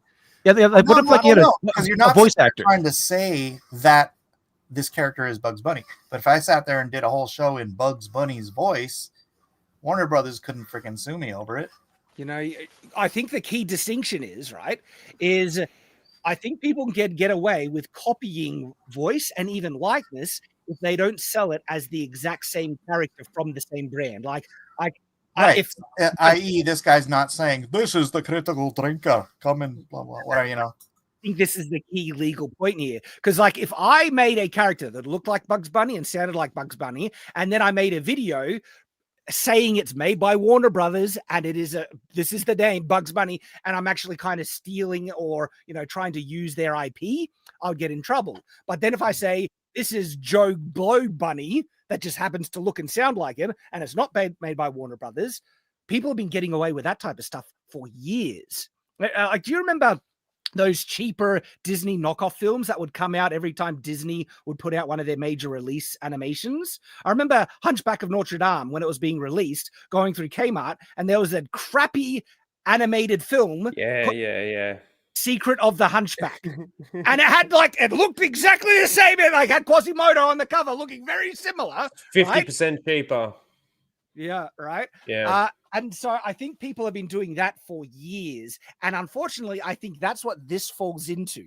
This is like, we're just using the sound of a Scotsman. We're not saying it's the critical drinker. And as a result, I think they would get away legally with that, because that's the type of stuff that's been done for ages. Like, to prove actual IP theft, it needs to be near identical. As soon as there is, like, I've heard sometimes 10% to 20%, and if there is like 20% difference in this what you're making, that's enough to prove it's a separate intellectual work, and it's not IP theft. Don't quote me on that one. That's just what I'm working off on memory, that it needs only that level, and it's a small amount of variance to be basically safe legally. And because they're not saying critical drinker, and we have heard differences in the voice, and voice without like they're not showing drinker's face that this is him doing it, and I think they would get away with it. That's kind at of this point, yes. I still think they get away with it, but again, I think Drinker just needs to keep his eye on it, because if they start doing more and more videos impersonating him, then, you know, maybe there's something that you need to start looking into. I don't know what, but... Well, if they start kind of going over the line and start to present it, like, actually, like, it's clear they're trying to impersonate him, and I'm not giving them a free pass in that at any way. I'm saying from a legal perspective, I think, unfortunately, there is enough reasonable doubt they could say, reasonable doubt that they could appeal to get away with it. And that's, I just want to say, you know, you guys brought up James L. Jones before. The only thing that I reckon could have made Lion King better is if he said, "Simba, I am your father." Simba. Everything the light touches is our kingdom, and I am your father. Together, you and I can rule the Badlands. Here's an interesting comment in chat. They say damages is ground for a lawsuit. But the thing is, I don't think this is hurt Drinker in any way. It's a nothing video that only got more views by the controversy. What I would identify this as an AI slop channel. This is not someone trying to make good AI content. They're just trying to make content to splurge out and get farm whatever views they can manage off the algorithm. I also like the guy with the glasses, critical channel awesome style name he has, the jaded historian. It goes with like the nostalgia critic, that's their naming category, I guess you could say. But the jaded historian falls into this, like the channel awesome naming tradition. Interesting. The jaded historian, is that the guy that recently got his channel nuked from YouTube? There was a channel that I don't know anything about this YouTube channel, but it was Zoomer Historian. There's a channel called Zoomer Historian. Zoomer Historian. That their entire channel just got deleted out of the blue, and it only crossed my feed. I know nothing about this channel, know nothing about him, but I always pay attention when YouTube nukes a channel entirely, and I'm like, okay, why? Because they claim it's for hate speech, even though every one of his videos was manually reviewed and approved. And people are speculating that there is a rumor that this guy is affiliated with some political party that is identified as being fascist party or something like that. I know nothing about this. I'm just reading headlines here. And because he might have some political affiliations that people find unsavory, that YouTube has nuked his entire channel. And so here, let me share it because this is it here. So report, Zoomer historian who at one point almost had 200,000 subscribers was outed as a member of the fascist Homeland Party of the United Kingdom. I know nothing about the party. And this is the thing. Mainstream media, like they claim anything is fascist these days. Maybe they really are white supremacists. Maybe they're just like Reform UK or something like that. We don't even know because it could be anything. If they call them white supremacist fascist, it could be anything left to the right of like Mao Zedong or something. Exactly. Exactly. But they're saying that he got outed as a member of this party. And so despite his ultra-nationalistic views, he lives in Eastern Europe and has a Latvian wife. So that was kind of one of the reports about Wait a minute. I thought all these evil rat-wing people were incels and never even seen a woman before. Well, you know, that's right. But this is him reporting. That kind of reminds me of, like I said, I was going through some stuff on Instagram right now, and somebody called me a white supremacist, and I said, I'm Japanese. And then he puts, yeah, they were on the side of Hitler during war. That sounds like a racist comment. Eh? It's like, you know, you're bad because you're Japanese. Like, hang on, what is going on there? Before you read through this, sorry, just quickly, like even here, like we've got some obviously protests and stuff going on in our country and everything, and there is that neo-Nazi faction that comes in and just fucking makes a mess and makes noise and all of that kind of shit.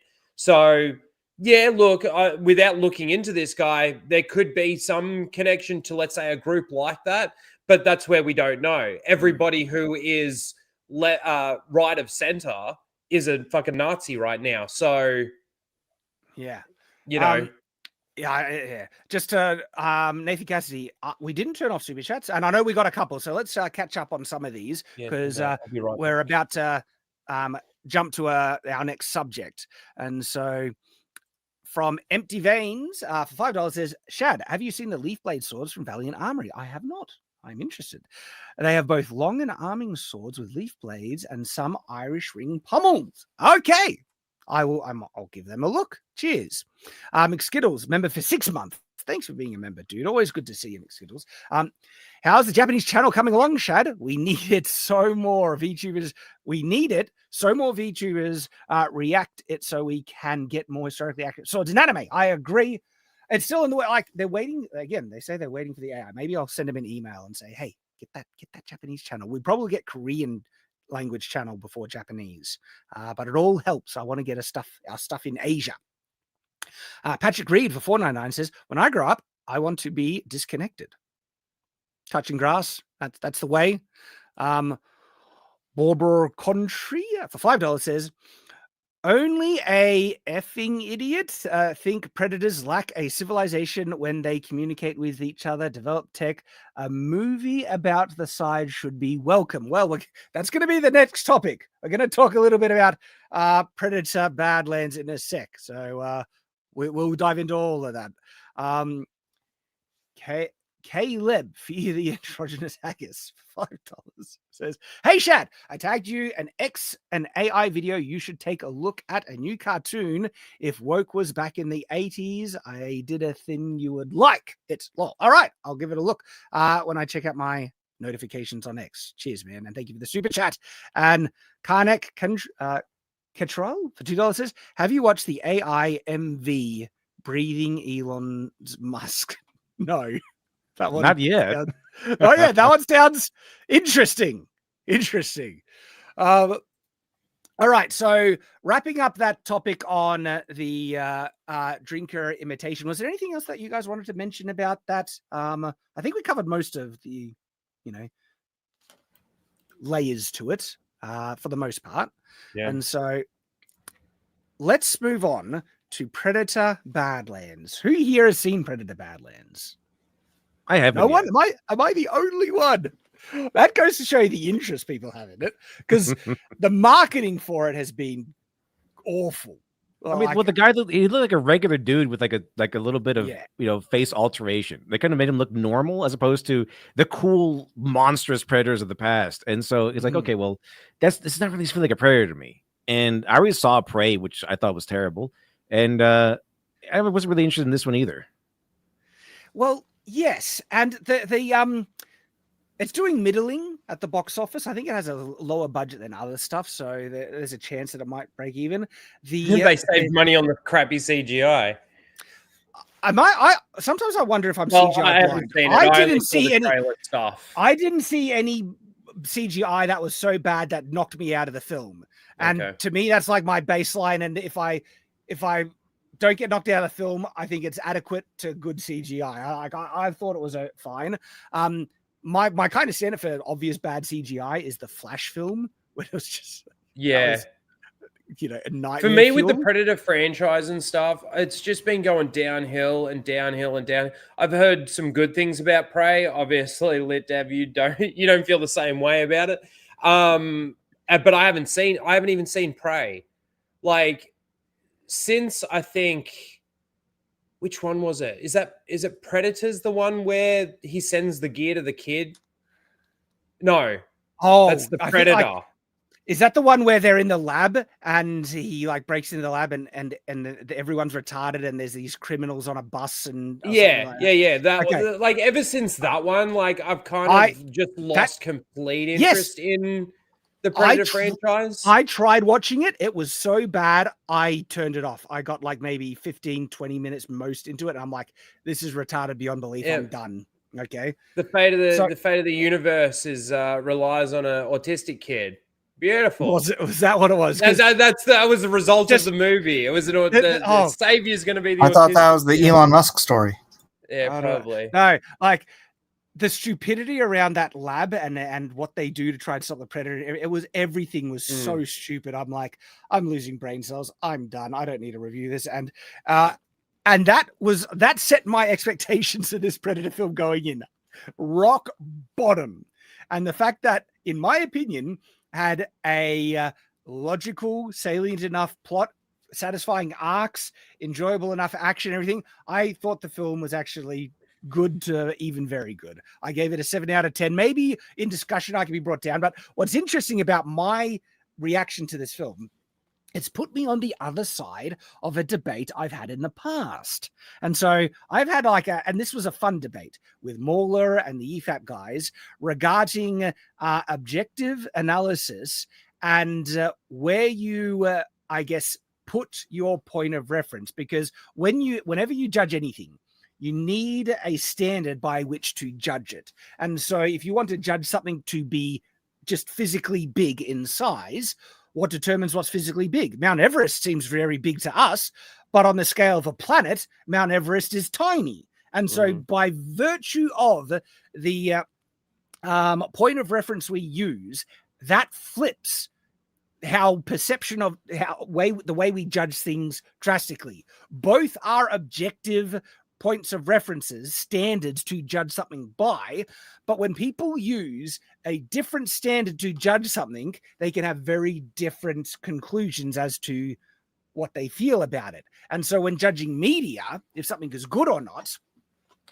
sometimes people can have very different points of reference. And this came up when I was reviewing or discussing Spider-Man, the MCU Spider-Man films, Homecoming, then Far From Home, and No Way Home. I liked Homecoming.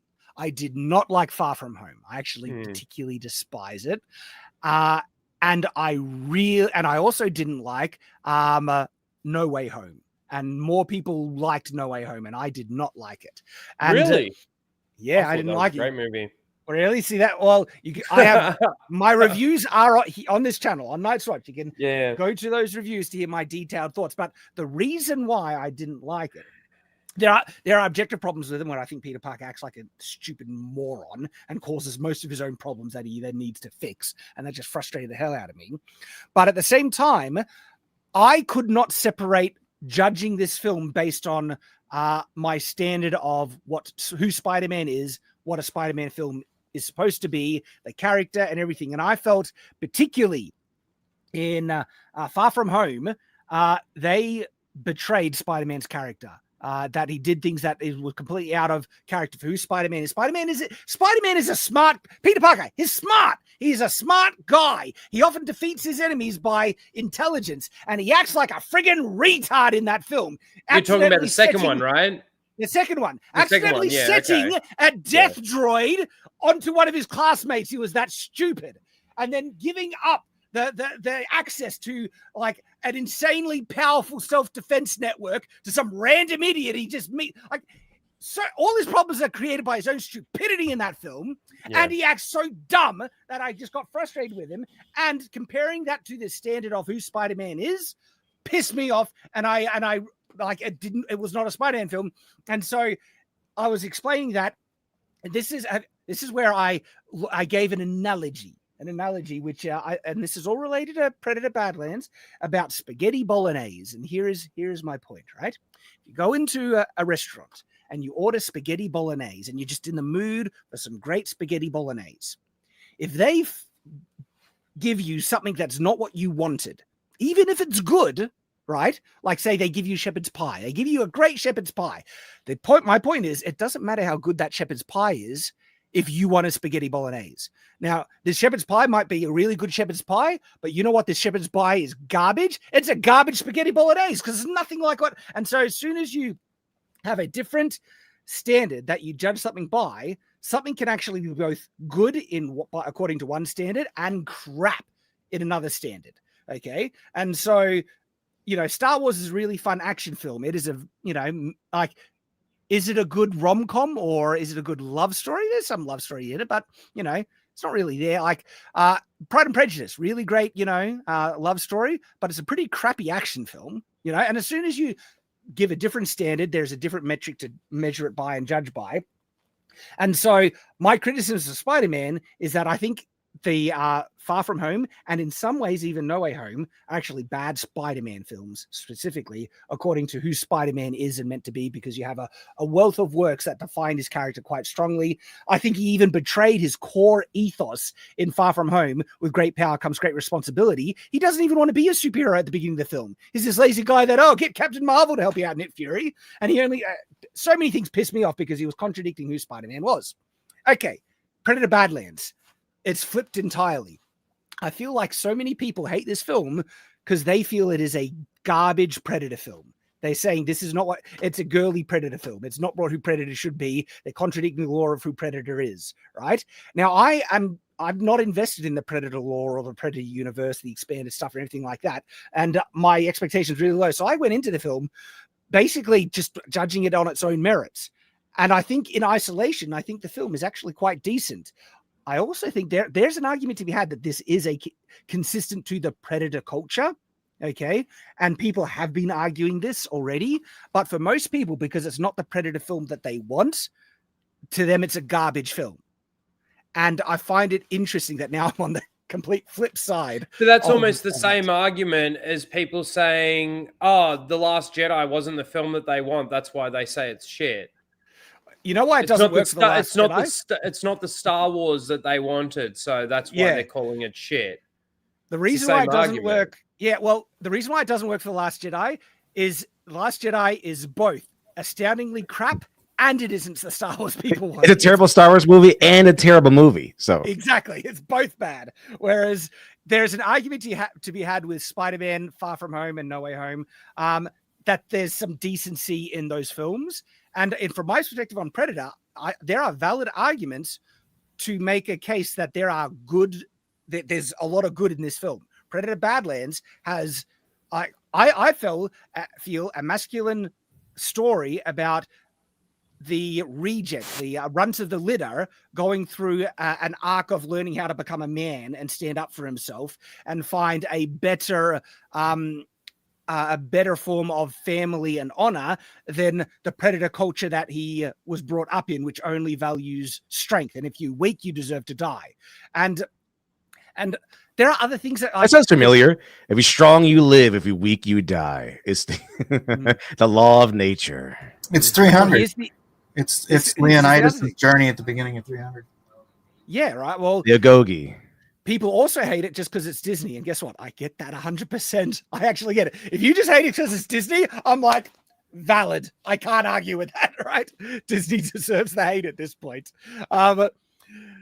So I'm not necessarily trying to invalidate people who hate the film, okay? Because if it's not the Predator film that you wanted, I understand that completely, because I'm like that with Spider-Man Far From Home. I hate that film, right? And there are people who say it's a good film on its own merits.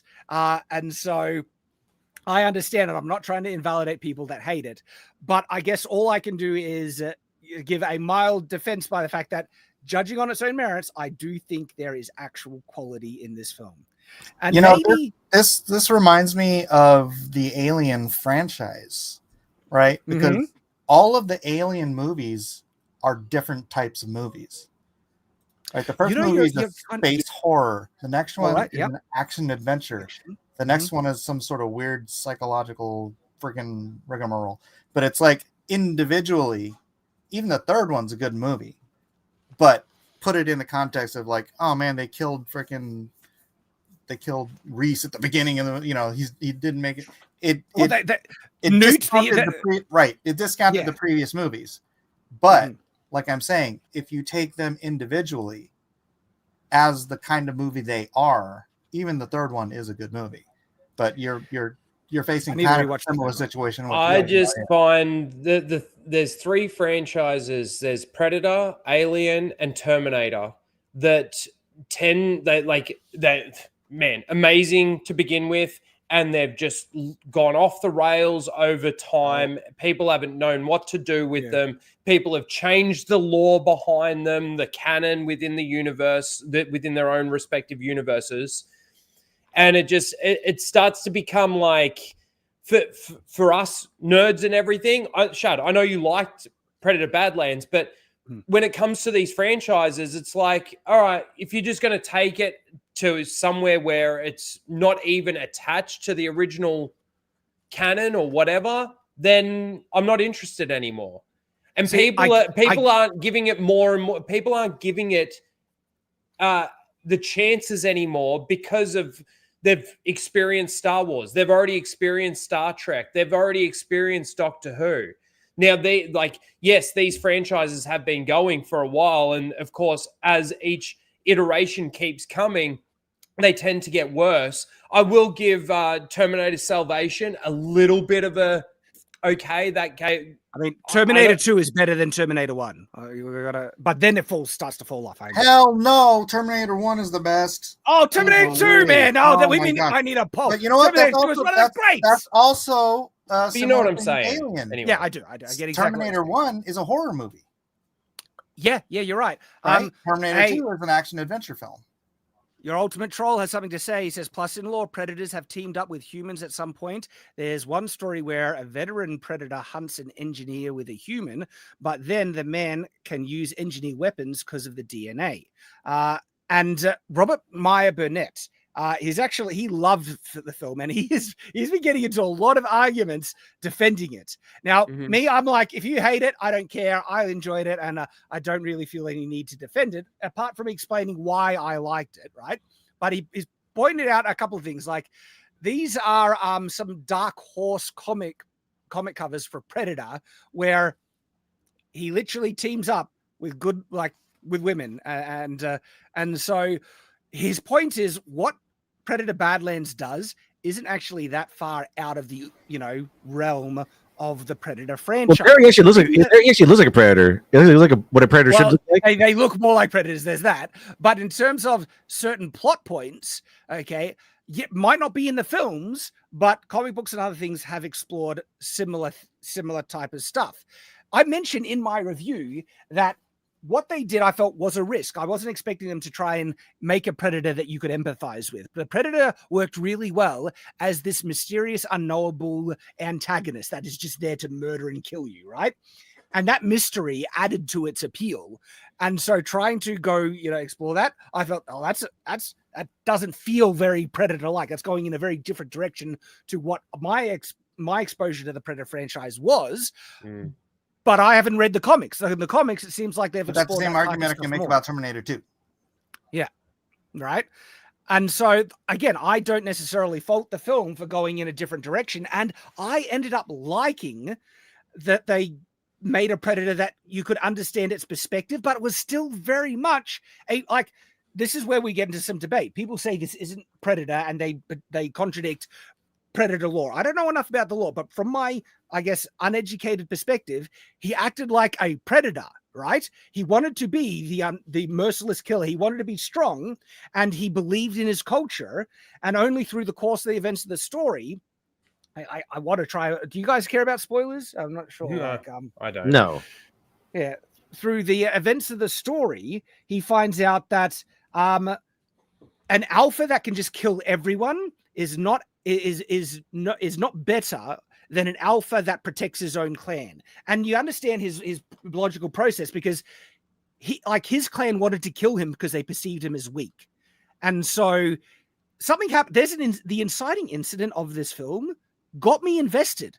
And I actually give that to its credit. They got me invested in this ugly monster thing. Doesn't look like me predators, at all. If predators think that about one of their own, wouldn't they give them a test? Wouldn't they test them?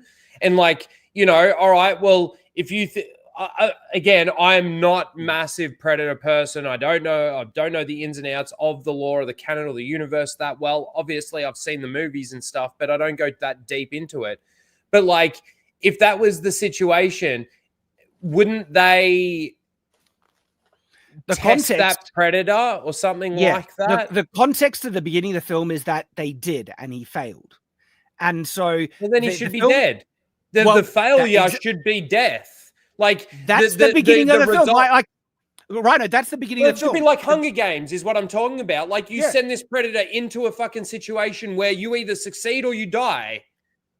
That's literally the beginning of the film. But he didn't die. But he fails. This is the key. This is where there's the inciting incident is good. The film opens with you thinking, and he thinks that he is on a test, his final test, and if he fails, he's going to be killed, right? And he has to fight his brother, and his brother is testing how strong it is. We actually find out that his brother was ordered to kill him. It's that instead of the final test, it was meant to be his execution. The thing is, though. We find out that this runt actually saved that brother's life early on when they were kids, and that brother has loyalty to him. And so his brother doesn't kill him. His brother's actually trying to protect him. And then the dad comes in and the inciting incident happens. And it works. It felt consistent with Predator lore. I'd need to see it. With its perspective. You would need to I don't know if I like it just hearing it. Really? I'd have to see it. I'd need the context of it to know whether or not. And if you don't like it, I think that's valid, and it just comes from people coming at it from a very different perspective. The Ultimate Troll, he says, there are different clans that have different cultures, and predators do have blood feuds with clan battles, and you can say every movie is based on one specific predator clan. That wouldn't make sense. So there does seem to be lore that go, but some people disagree. There's in chat, predators would have killed him at birth for being too weak. Possibly, but if there are clans that I don't know enough about it. All I know is that from the film I saw, it seemed to work.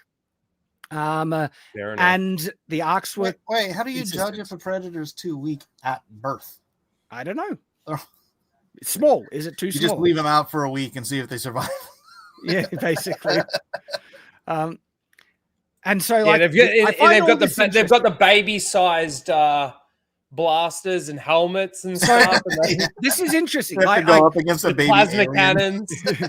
Fear of FEMA says it makes the predators too human. They should not care about each other in the way they are brutal hunters. I disagree with that based on the end of Predator 2.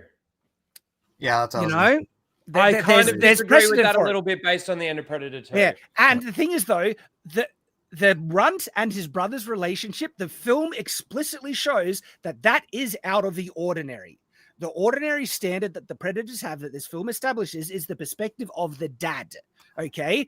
And that the brother's views are going against tradition and against the clan predator perspective. So it doesn't undermine or contradict what some people see as what the predators should be. This is specifically a character that is out of the ordinary of what the predator culture is, and the film is explicit about that. Well, see, this is where it's actually the end of Predator 2 that makes me need to see the context of exactly what you're talking about in this movie to see whether or not I can, deal with it for myself. Like, I don't really care what anybody else thinks. But like, at the end of Predator 2, when they let him live, they give him that fucking, what is it, Captain Cook's gun or something like that? Fucking, anyway, they give him that gun, that really old fucking pistol, and that to me shows that they are very intelligent. They're very they're obviously in a clan. They're obviously in some sort of family dynamic with the other predators that are there. Like, I'm not going to completely rule it out with this new Predator Badlands situation, but again, I would need to see the context. But I'm so tapped out of the Predator universe that I don't even really care. Like, if it comes up on TV one day, maybe, I'll sit there and watch it with the ads. I wouldn't care, but dude, you know 100%. what I mean? I would not have even bothered to watch this film if I wasn't reviewing it and I needed to watch it for FNT. Gary, he's like, you got to watch it because we're talking about FNT, because I was so checked out on it. My last attempt at watching a Predator film was so bad, I jumped ship and didn't even finish it. And I would not have cared or watched it. Sorry, what was that, Ranu? I was just, acknowledging the chat for helping me out. Flintlock's pistol, it was. So I get that. I was in the same boat, but because I ended up watching it, I was like, well, holy crap, that actually really surprised me. I was not expecting it. And so Robert Meyer Burnett, he's been defending it, right? He's been getting in fights.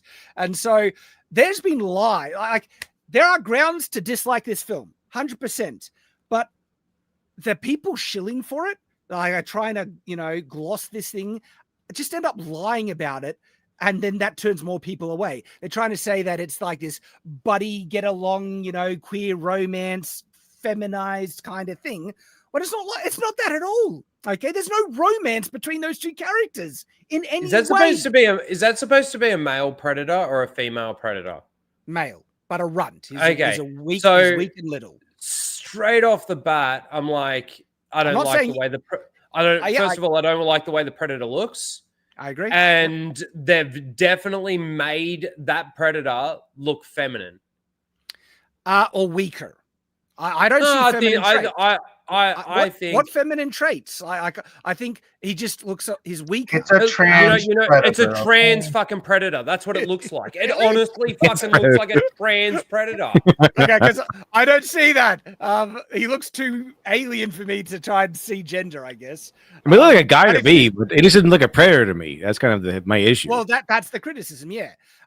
So this was someone saying Predator Badlands perfectly demonstrates how great feminization has destroyed culture.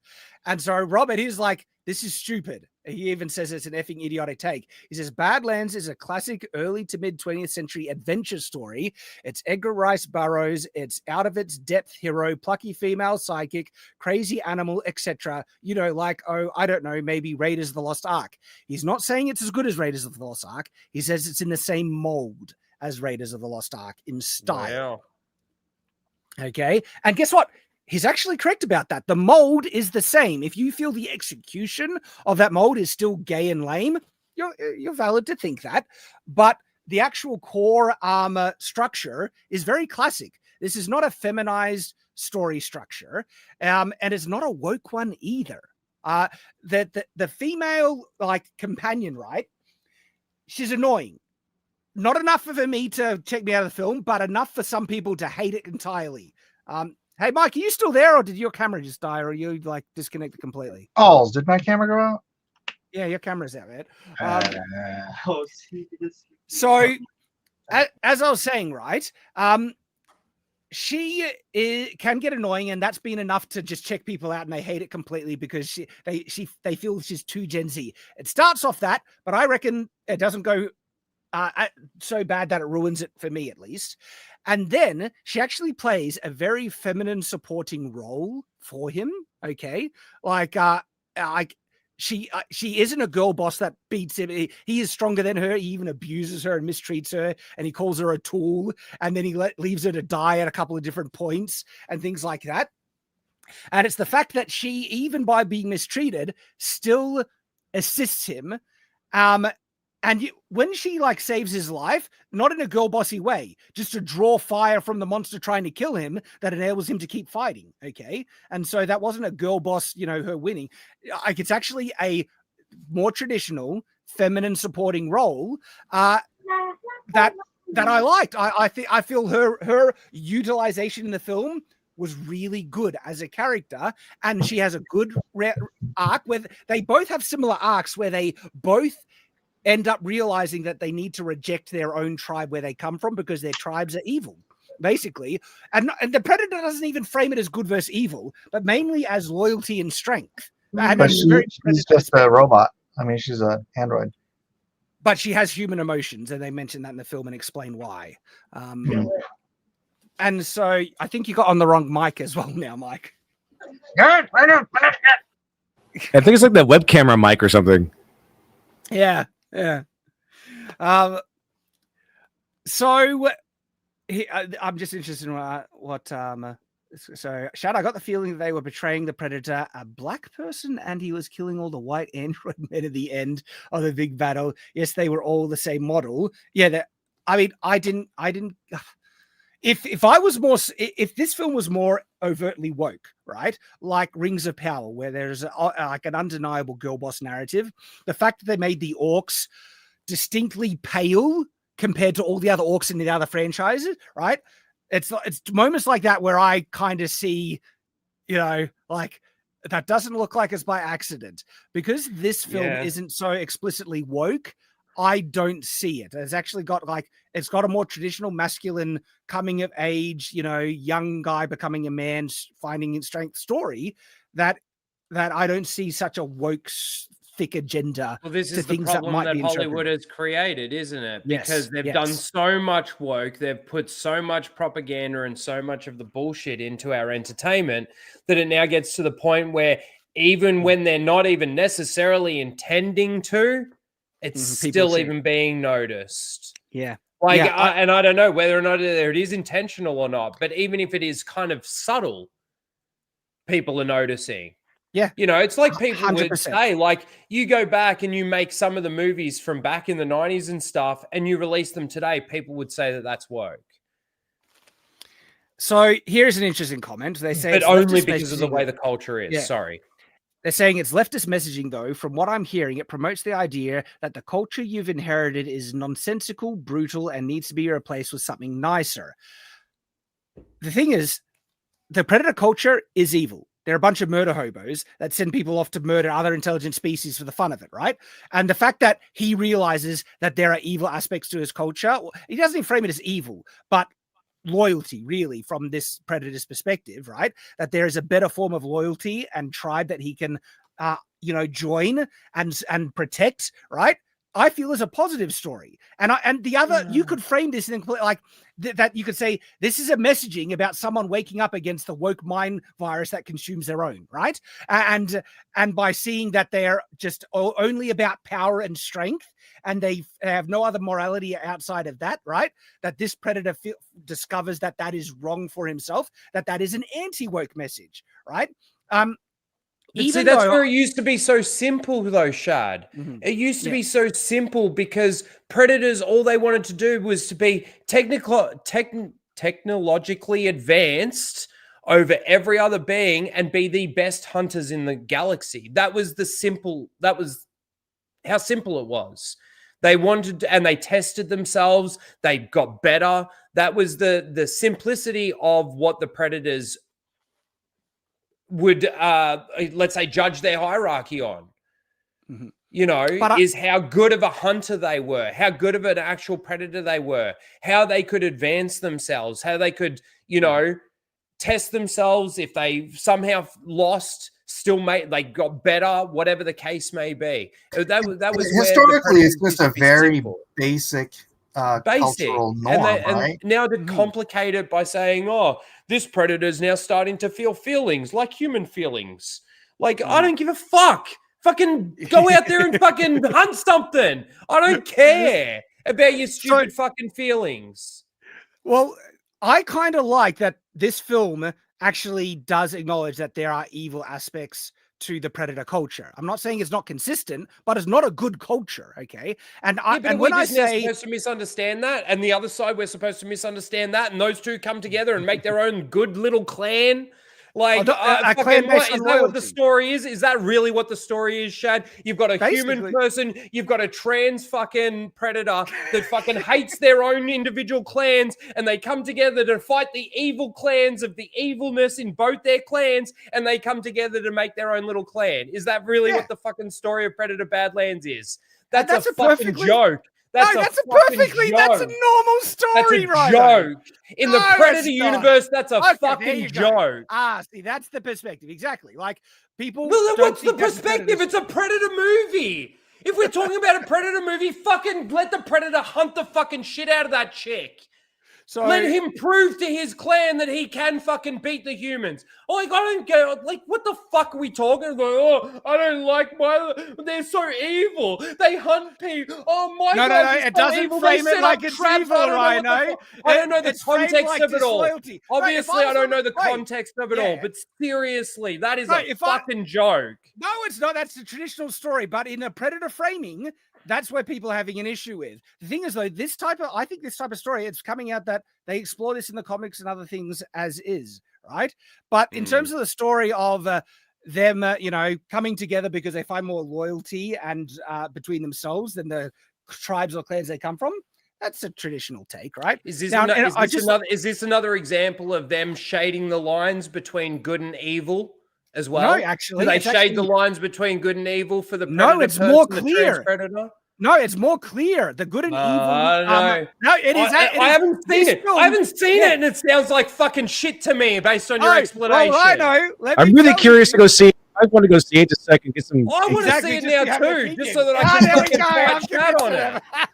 Because this film is more explicit about good and evil, and it's not nearly explicit. You say make it clearer, right? Where they show that this runt, his family wants to murder him. So instead of being the alpha that's the strongest, he's going to be the alpha that protects the people that are not trying to kill him, which is the synth and the other people that show loyalty to him.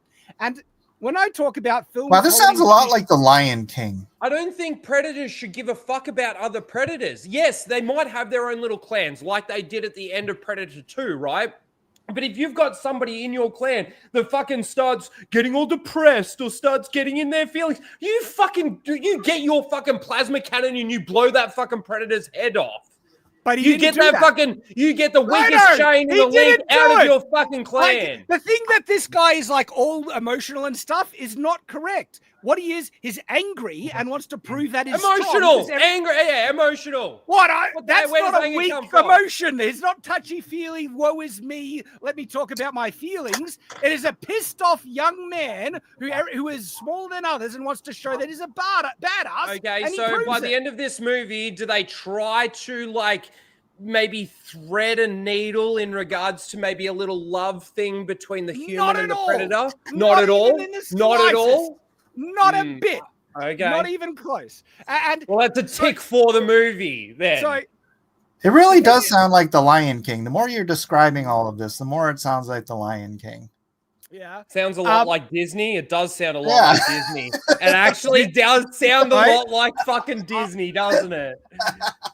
I'm sorry, but fuck. Hey, Shad, dude, your troll is on my side, Rhino. That's fine. He's trolling me.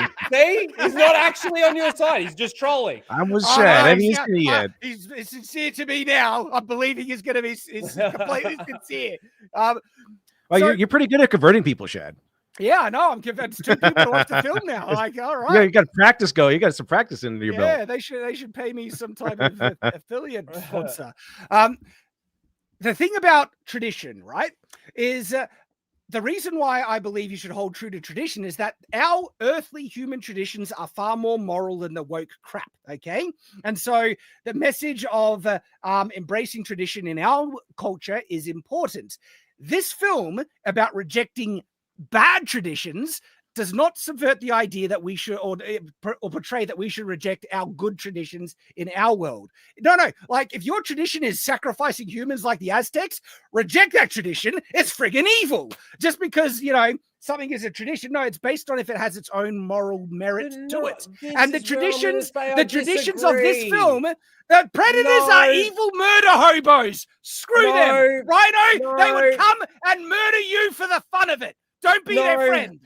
Predators would have been brought up in their own culture, understanding that that is the way to do things, or that's the way to do it. Like, you telling me that there was one trans predator that decided to fucking go against the rest of fucking their entire. It's kind of like predators are good. Who's saying this? Like, I don't care how they justify it with culture and having a hunt or anything like that. Murdering other intelligent species for the fun of it is evil.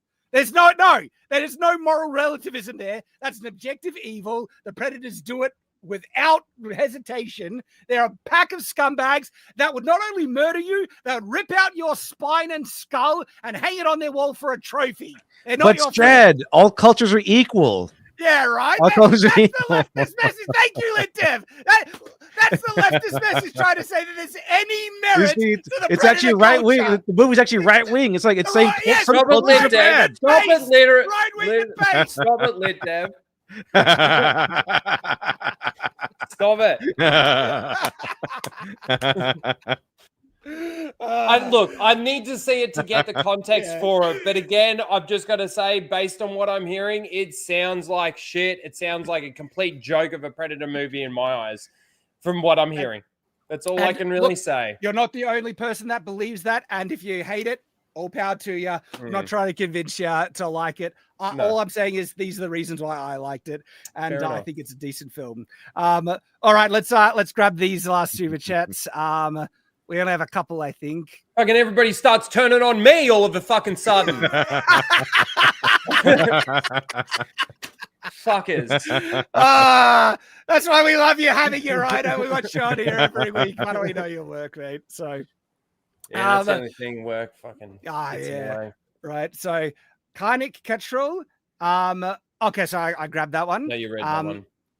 Alex Halo, $5. Speaking of VTubers, a HoloLive VTuber got their channel stolen by those Bitcoin companies. That's happened a number of times. She got it back. Then her channel was taken down by YouTube. Bloody hell. You just can't win, man. As soon as you try and fix something, YouTube's like, no, screw you. We're going to screw you over more. You think it's bad? Let's do another algorithm change and make it worse. That's YouTube. I'd point out it's not a Bitcoin company. Okay, it's a scammer company who exploits Bitcoin. That's Cat S3000 for $10 says, "Hi Shad, been a while. I ran into this lashing by accident and haven't gone further in my scrolling. Really good stuff. See you later on X and on other live streams." Hell yes, thank you very much. Good to see you. And Nathan Cassidy, our loyal great mod in the chat for $19.99 says, "This is a monkey's paw film. Let's make a movie about a predator goes hunting on a planet and is made by Disney in an attempt to make another cinematic universe like the MCU. Still, there are worse movies in this IP." Actually, yes, this is not the worst Predator film. Like, I tried to watch that other retarded one. Yeah, I've not heard the that. worst one. I mean, Prey. Yeah, so funny. Well, then, I don't have strong feelings of Prey, but I'm glad Litdev does. It was terrible. I haven't seen Prey either. Complete joke of a movie. Wasn't there another one between Prey and this movie? Yeah. Oh, and Predator Badlands? I don't know. Like I said, I was checked out completely on this franchise. Fat Daddy Yo McDonald for $10 says, "It was refreshing to have a movie where the Predator is not the primary antagonist. You can have an expanded universe where they rip out human skulls and PG-13 movies like this." Very diplomatically said, Fat Daddy Yo. Rhino, can't they just exist together? You know, you can have your like Predator No, murder we hobo want the movies. PG fucking Predator fucking movie. We Really, want Predators me? ripping out I skulls want it every now. fucking time. Yes. Every fucking time we want Predators ripping out skulls and polishing their fucking trophies. We want that shit. Fuck off with these feelings. Oh, little poor thing. I want to see Fuck a off. revenge movie. Humans have found out predators have been hunting and murdering them for thousands of years, and they go on a revenge spree to the predator home planet, and they just like just blow him to pieces. I'd like that movie. Predators they're not your friends. We want predators to lose and die. Except Fuck this yeah. predator who's this guy. He's a decent role. He's a decent sort of.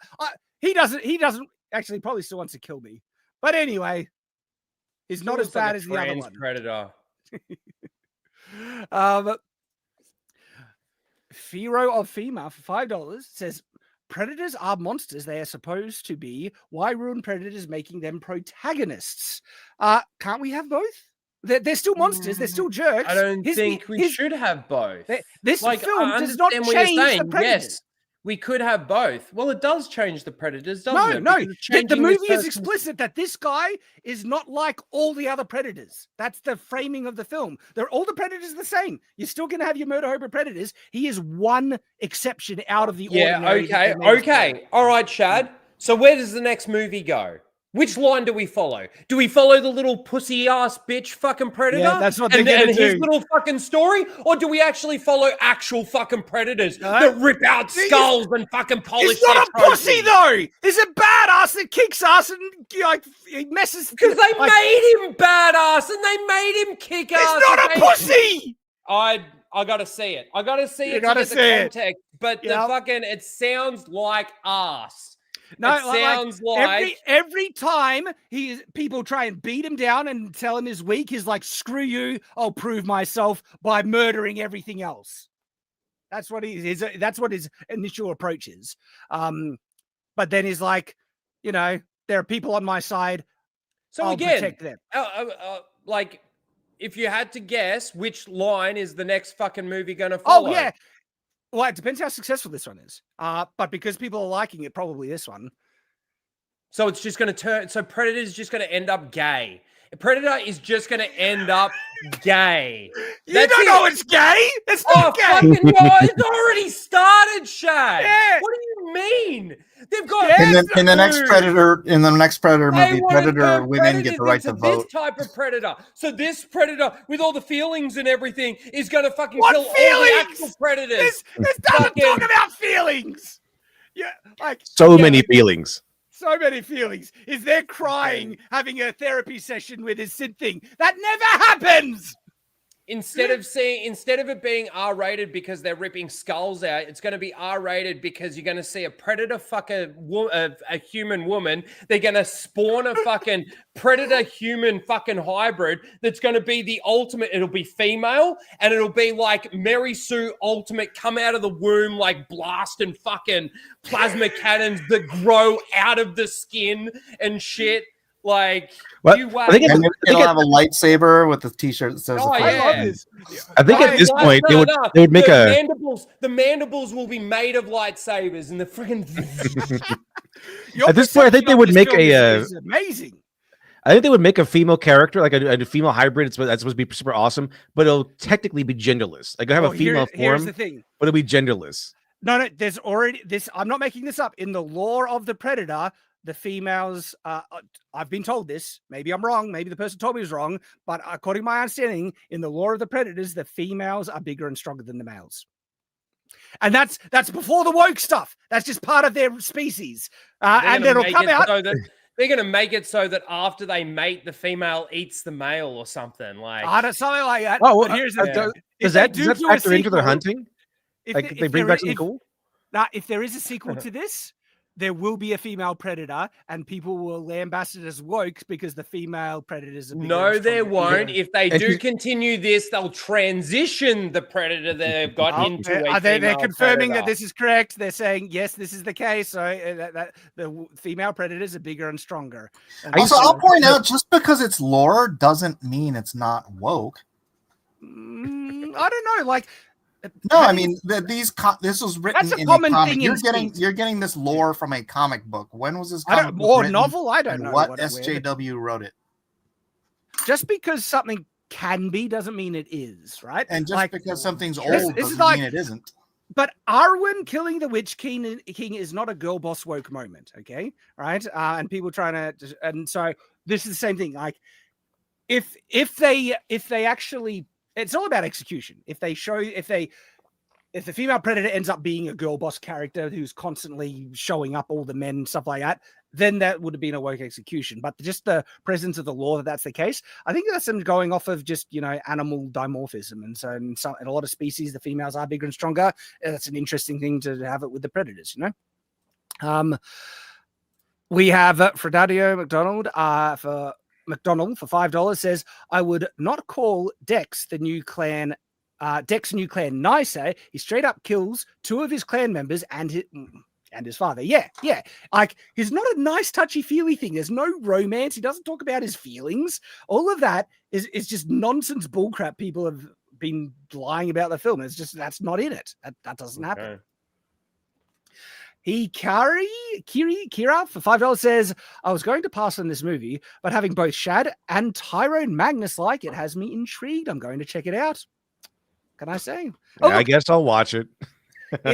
If you guys hate it, valid, fair. I got nothing against it. I liked it. Wasted Space, member for 6 months, says next Predator film could easily be geared to a far left audience. It could be. I'm not saying they wouldn't go that way.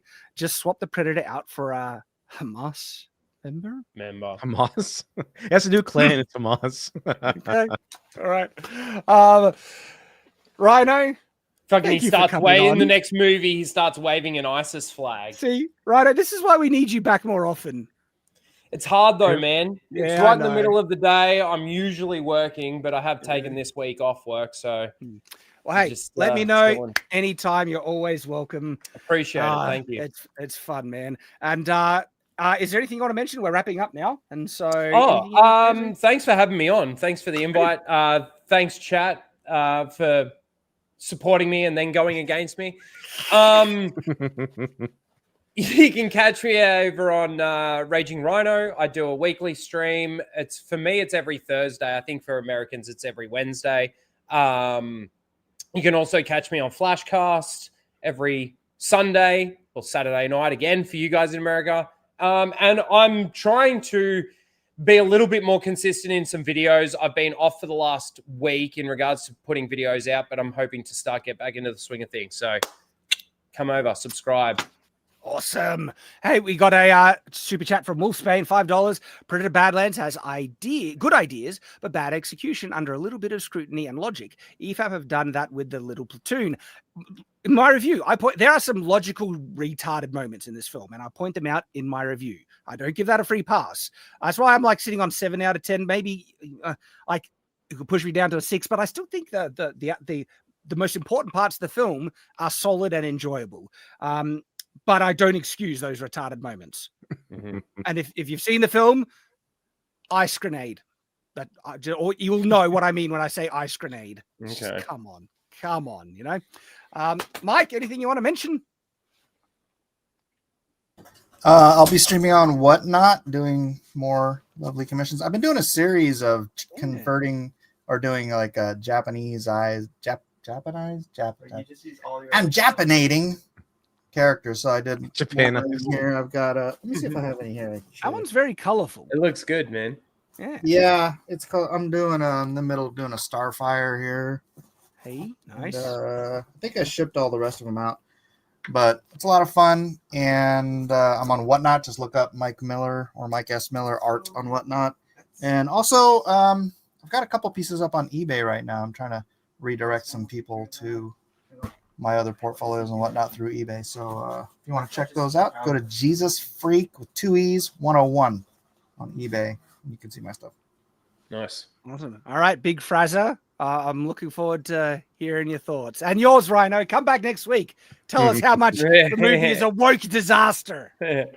This feminized. I'll have to do it from the chat. You're fucking so full of shit, Shad.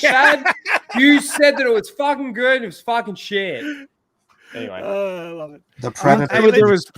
Tell me there was butt sex in this movie. What the hell? Between two men, two predators. You told me there was no fucking feeling. Guys, oh my gosh. Did you see that? There's a reel out there of the kid dressed up as Predator for Halloween, and the dad's filming it, and he's like, "Who are you?" And he goes, "Child Predator," and he's like, "Workshop that name." If I get a better one, Hey, Lit Dev, anything you want to mention as we sign off? You stream every morning on every weekday around 8:40 or so Eastern AM in the AM, and been going over the show Ruby on the weekends. Now I just started volume 8 out of I think 9, and they're working on 10, so getting pretty close to the end there. Awesome, man. So everyone, check that out, and also thank you for joining us here on the Culture Crusade. This has been a great one. Lots of fun. I hope to see you next time. So as always, stay on watch. We'll see you later. Bye.